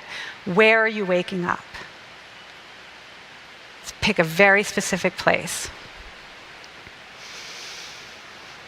How do you feel in your body? What mood are you waking up in 10 years from today? What's the weather like where you are? Is there someone in the room with you? Is it your partner? Is it a pet? A new child? Change any of the details that you like. What's the first thing you do when you wake up? I'm going to give you just a moment longer. See if you can make it specific. See if you can make it vivid and detailed. Now, this is a harder imagination exercise because we don't really have as many facts about the far future. We don't have as much reliable information to say exactly where we'll be or how we'll feel or who we'll be with or what the climate will be like. So we have to fill in those blank spaces. This is a creative act to try to remember a moment that hasn't happened yet. But something really interesting happens when we do this. A moment that was previously unimaginable to your brain, in a very literal way, becomes imaginable because you have made a memory of a hypothetical future event. And your brain will treat this memory like real information. And it turns out that when we vividly imagine a future possibility, when we try to go there as if we could visit it, as if it were a place or a movie we could watch, we start to rate that possibility as more likely. The more often we travel there in our mind, the more vividly we imagine it. That has some really profound consequences for how we feel today and the actions we're willing to take. If it's a future we want, we become more likely to take actions to make that future real. And if it's a future we do not want to wake up in, then we become more likely to take actions to try to mitigate it or prevent it. So if we want people to take action, or we want to increase our own motivation to stay engaged with the hard work of making a better world, it's really important to not just talk about the future, or not just to share facts about the future, but to invite people to travel, time travel to that future. Now we know that time traveling to a future changes how our brain responds to it because there's a lot of research on this topic. In fact, there have been more than 5,000 peer-reviewed scientific studies published on the topic of mental time travel this decade. So we've learned that it changes how likely we think a future is and how motivated we are to prepare for or change that future. Here are two other really important findings from the research literature. People who regularly practice the art of mental time travel are able to reduce symptoms of depression and anxiety about the future. It turns out that we train our imagination in a way that really helps us feel optimistic. We become better able to visualize the future we want. It increases our sense of agency to get to that future. And it also helps prevent us from ruminating or spinning out on negative futures or futures that we fear. We learn to decide where to travel in the future. We decide to fill in the blanks of the future so that we can imagine the futures that help us feel confident or ready or capable. So this is just a little taste of the science. If you're a nerd like me, you can go to Google Scholar and you can just type in mental time travel and pick one of these studies to learn about. I said we were going to practice the art and science, so I just want to teach you a little bit about the art of mental time travel, because mental time travel is not meant to be a fantasy escape from reality where we just go to amazing worlds where all our problems are solved. We have to decide which futures to time travel to. We have to create the worlds that we travel to in our minds. And to do that, we need to work with a certain kind of raw material. You know, every creative field has a raw material. Sculptors work with clay, programmers work with code, chefs work with food, musicians work with notes, fashion designers work with fabrics. And futurists work with a raw material called a signal of change. A signal of change is what we craft futures out of. A signal of change is a specific example of the future in a present. It's something that's real and is already happening, not a hypothetical idea. We can read a news story about it. We can see a scientific paper published about it. We can watch it documented on social media. And a signal of change is a clue that things could become different and how they might become different. I'll give you an example of a signal of change I found just last week. The University of San Diego announced that every student, starting with this year's freshman class, will have to complete a course in climate science and climate action in order to graduate. That's amazing, right? That's a signal of change. When we encounter a signal like this, we ask, what would happen if this signal were amplified? What if this action were taken at scale? So we can imagine waking up 10 years in the future in a world where every student is taking classes in climate science and climate action. I might time travel to a future where my 9-year-old twin daughters are in college 10 years from now, and they're telling me about their coursework or their project-based learning in climate action. So we look for these signals of change. They help us decide where to travel. And what I want to say to you, the most exciting thing about being here at Verge 24 is that each and every one of you, every single person in this room, every vendor, every speaker, every attendee, every member of this community is a living signal of change, right? You are all doing work that gives us a clue to how the future could be different. So what I want to invite you to do is when you meet someone here, when you hear a speaker, or you run into a really cool project, use that signal of change as an invitation to time travel 10 years from today and imagine, ask yourself, what if this signal were amplified? What if this were happening at scale? What if this were incredibly common and widespread? I'm excited to be in a room full of living signals of change. I want you to have an amazing Verge and wish you happy time traveling. Thank you and good luck.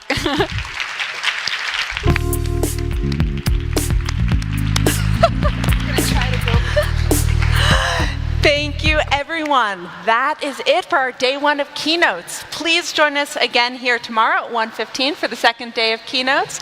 And until then, happy verging.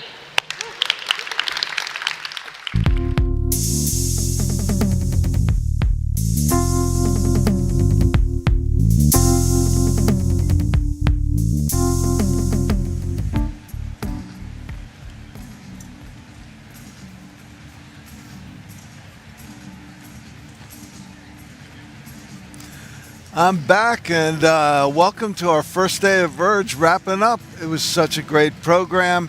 I'm going to throw it to a commercial and start a set of interviews right now. We know that the climate crisis is in front of us, and so we felt that the next natural step is to make a net zero commitment. But all the same questions were coming up. The biggest barrier is data and information, but we can't wait beyond the next 10 years. We need to take action now. The reason that we wanted Carbon Direct was their science-based approach helps to have consistent data because we need to know what is our emissions now. So what's next? We have innovations at 2:30. Excuse me, what's going on over here? Nothing. I love it. Boss, I've got a lot of nothing to see over here. You're good for nothing, and don't ever forget it. We're America's #1 producer of clean, reliable energy with 0 emissions. That's why I want to thank you all for nothing. All achieved with wind, hydro, solar, and the nation's largest nuclear fleet. And that's a big nothing burger with cheese. I can hear the laughing. Oh, I hear nothing.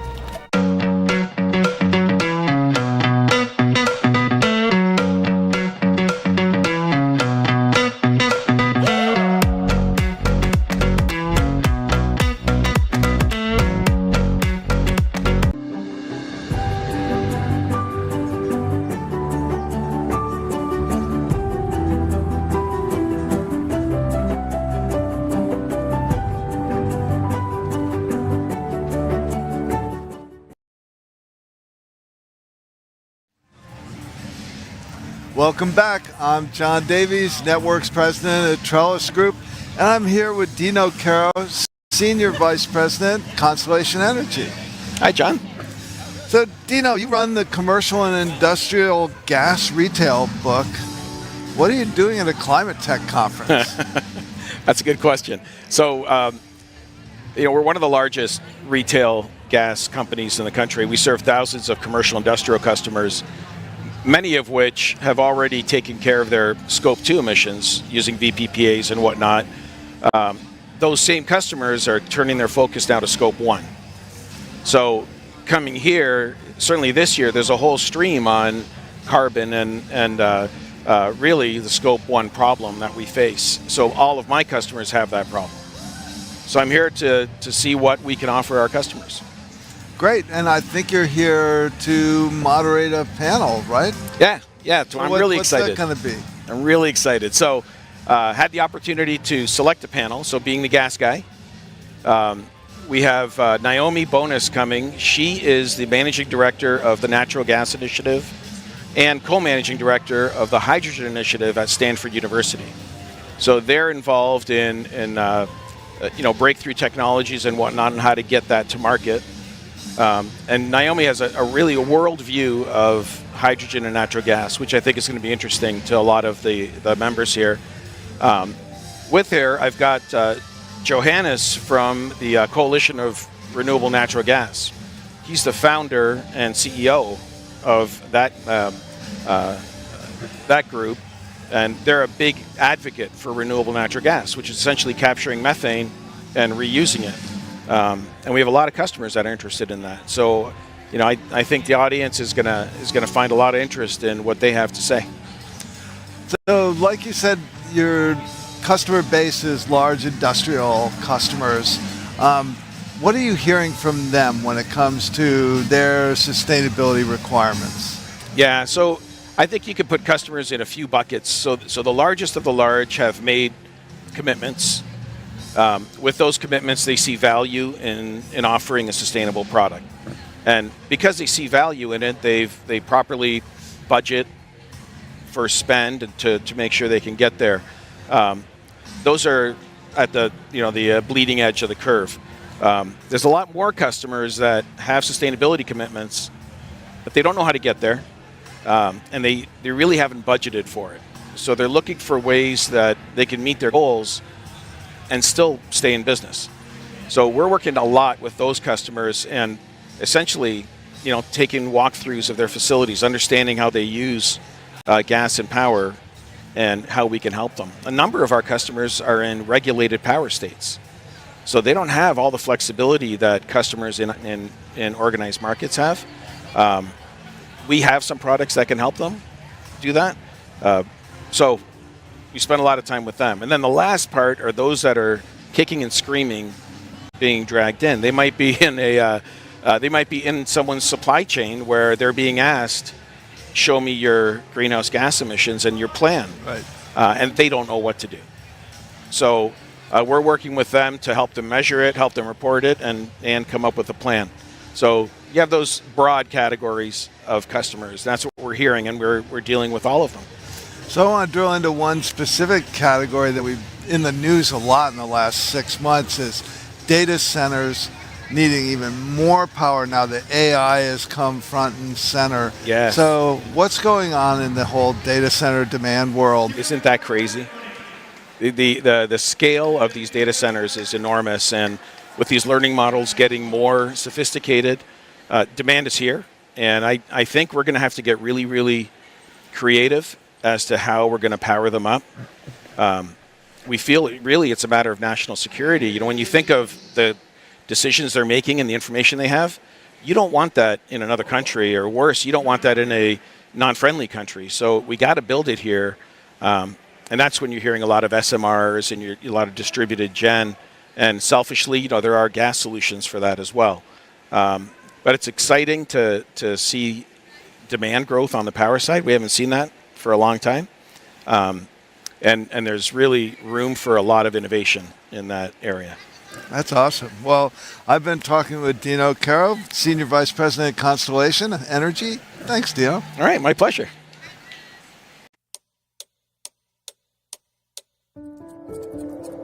Change isn't happening fast enough. But what if we had the technology to remove carbon emissions and lock them away forever? Eliminate. We're here to transform carbon removals into a world-changing reality. We're on a mission to remove over 10 times more carbon every year than all of humankind has in the past decade. Today, we have the technology. Now we need to scale. So we're building a coalition of thought leaders, change makers, businesses, engineers, scientists, investors, because together we can take carbon removals to the next level. Eliminate. Join us.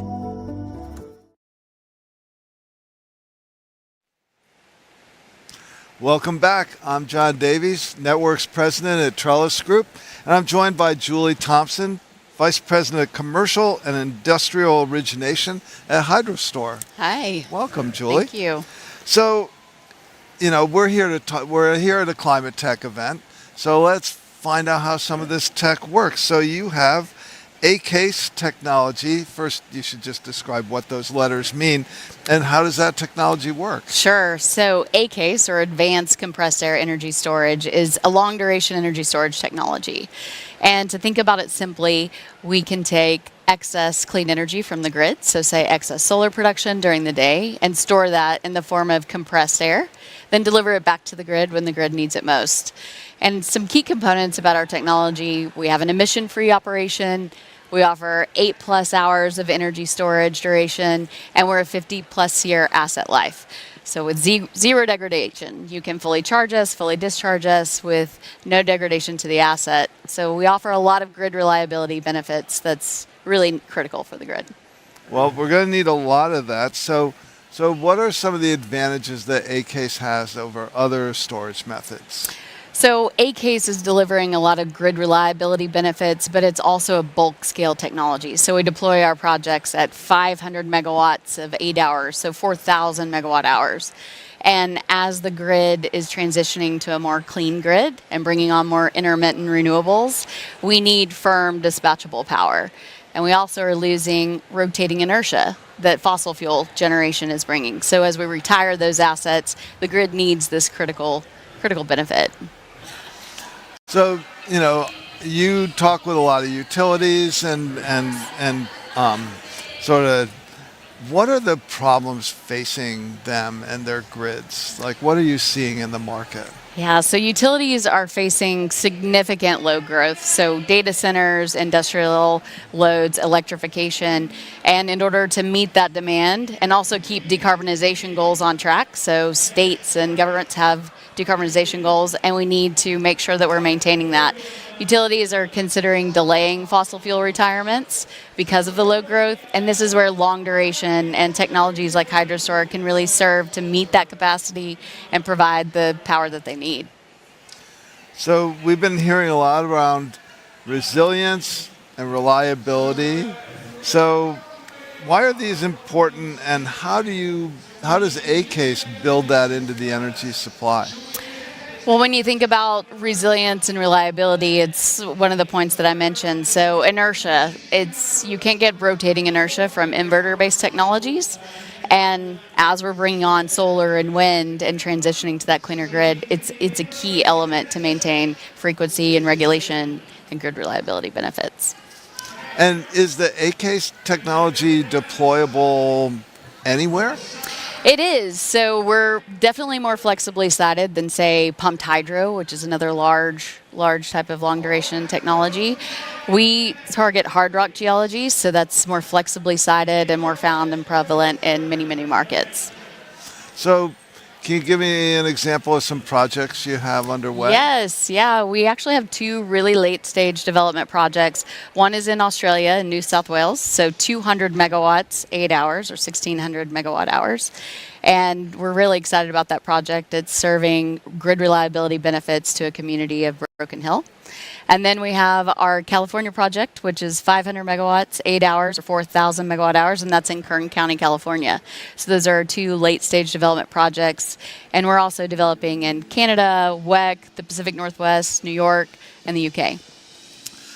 So is there any barrier to this for where going forward, or what's the future look like for HydroStore? So I don't necessarily think there's barriers because our technology, we have with technology readiness level of 9, so we're already deployed out there.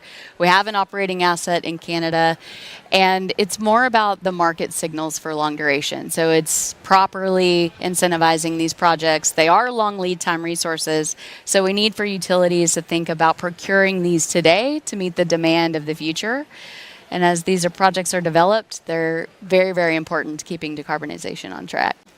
Great. Yeah, well, thank you. I've been talking with Julie Thompson, Vice President of Commercial and Industrial Origination at HydroStore. Thanks, Julie. Thank you so much. Appreciate it. At Madison Air, we use superior air to power positive change.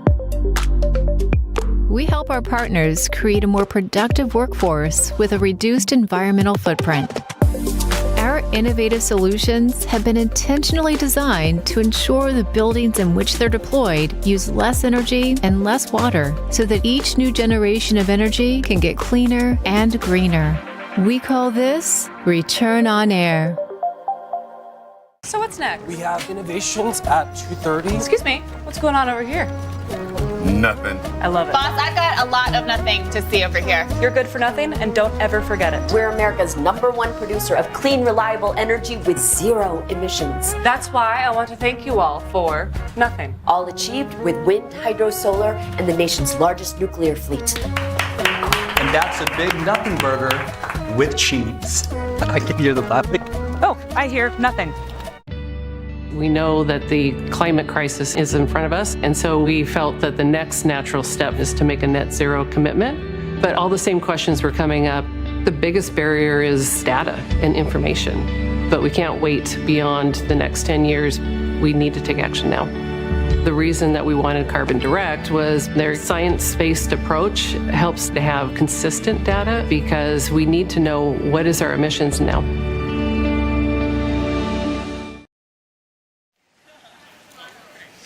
Welcome back. I'm John Davies, Networks President at Trellis Group, and I'm joined by Carla Peterman, EVP of Corporate Affairs and Chief Sustainability Officer for PG&E, Pacific Gas and Electric.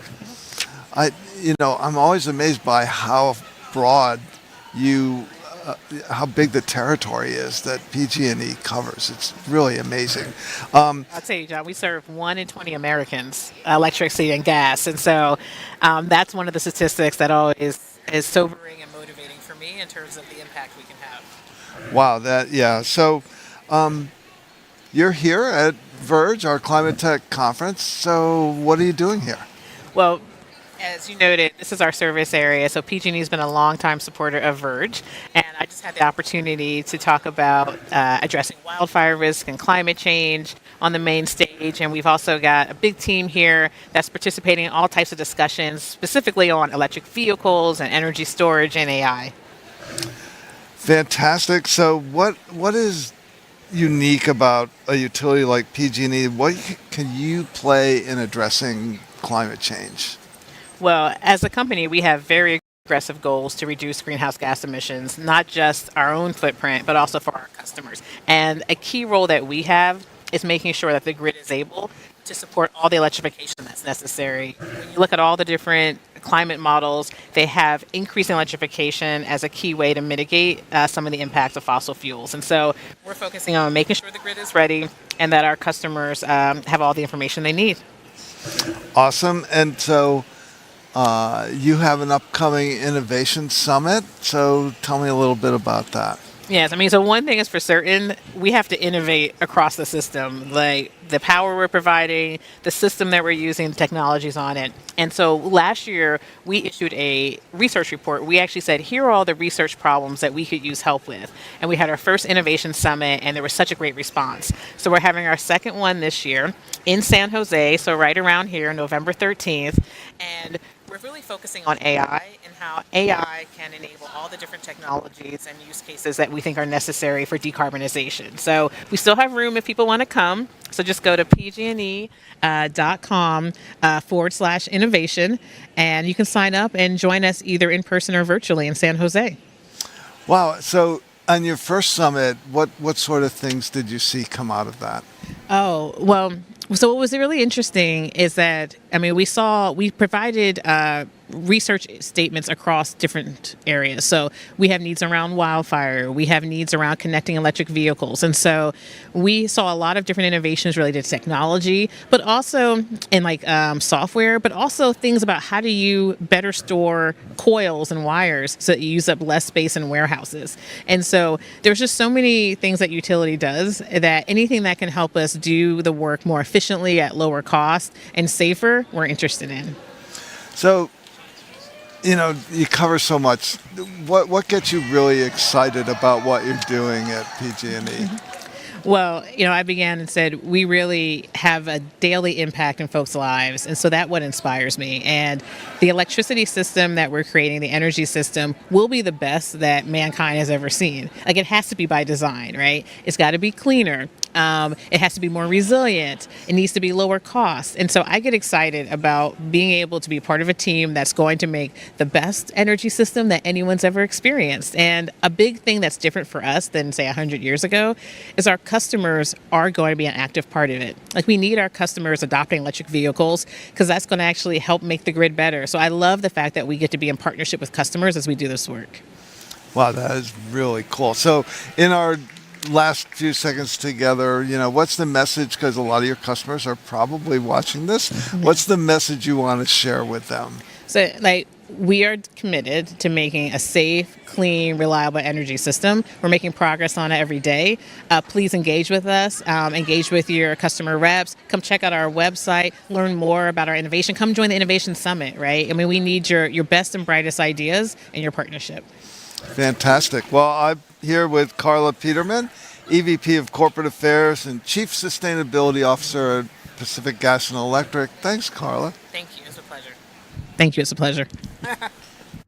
In today's fast-paced world, your company needs more energy. More energy to power thriving manufacturing lines. More energy to drive expansive data centers. More energy to grow and scale your business without compromise. At NextEra Energy Resources, we understand the urgency. With our cutting-edge technology, we're ready to deliver the power you need quickly and efficiently. From coast to coast, our expertise and scale ensure that your energy demands are met precisely where and when you need them. Work with NextEra Energy Resources. Empower your growth while achieving your carbon reduction goals. Let's work together.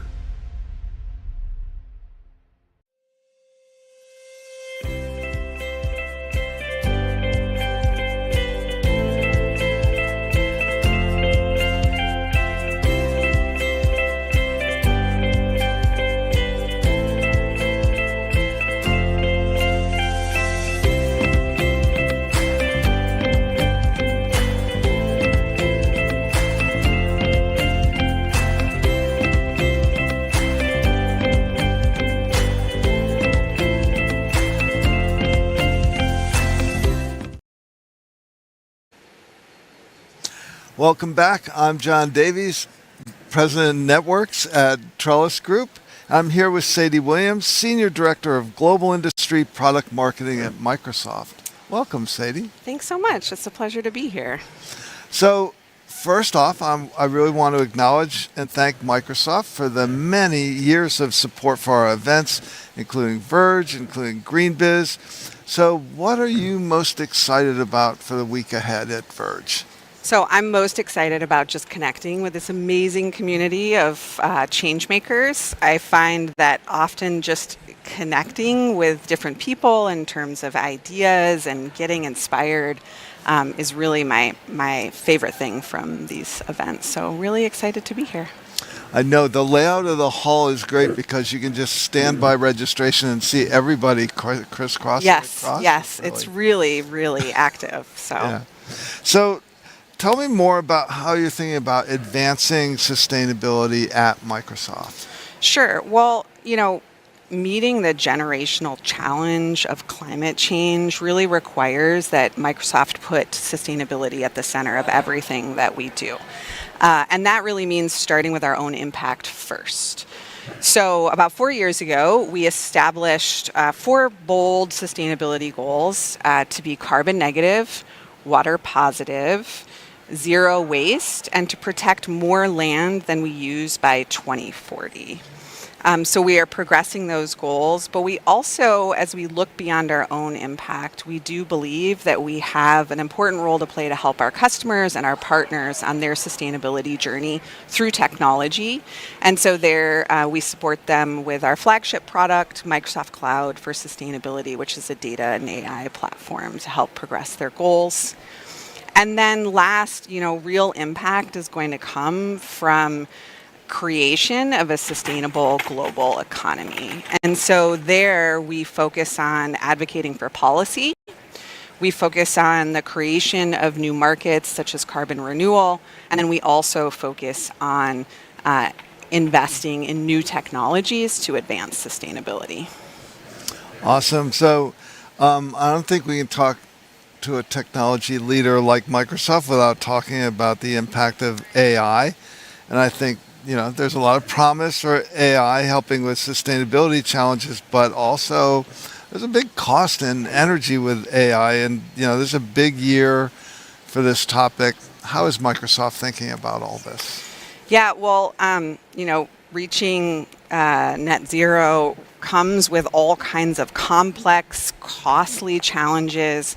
And then you factor in a limited sustainability workforce. And so when we think about AI, we think there are 3 unique qualities that AI offers. One, it's incredibly good at analyzing, predicting, and optimizing very complex systems.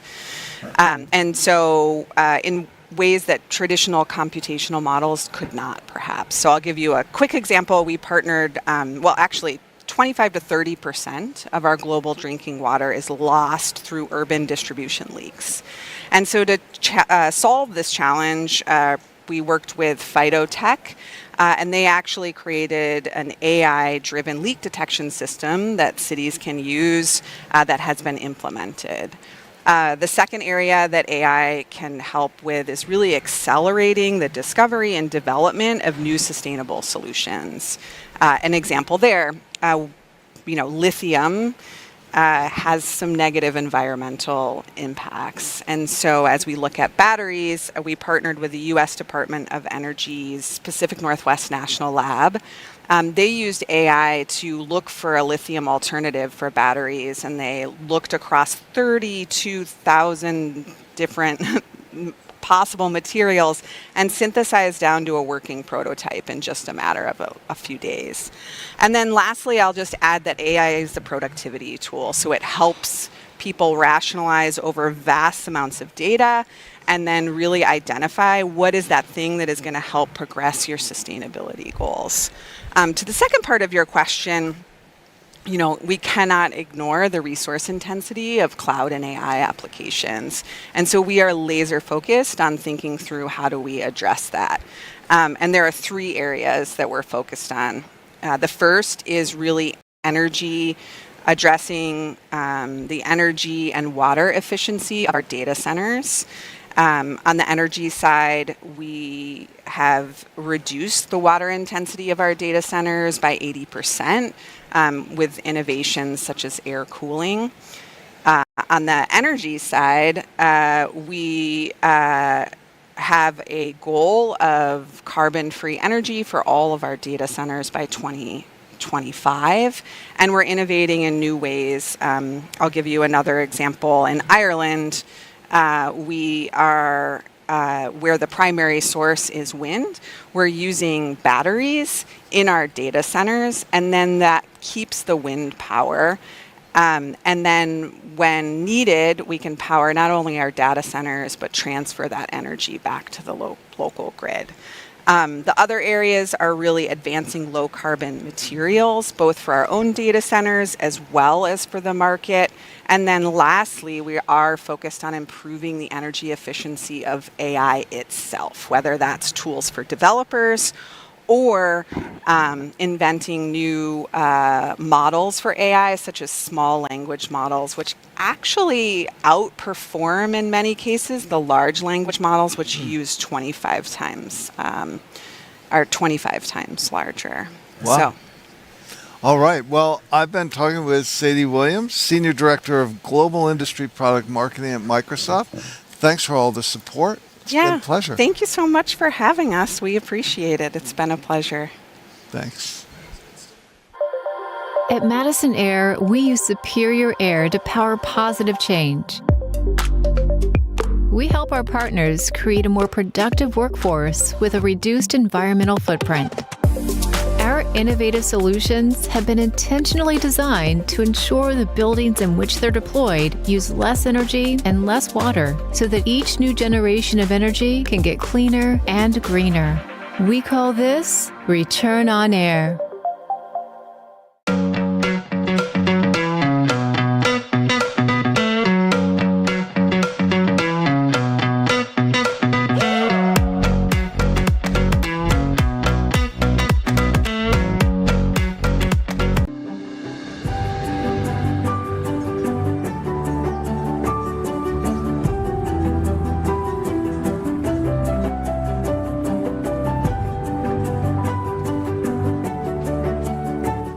So what's next? We have innovations at 2:30. Excuse me, what's going on over here?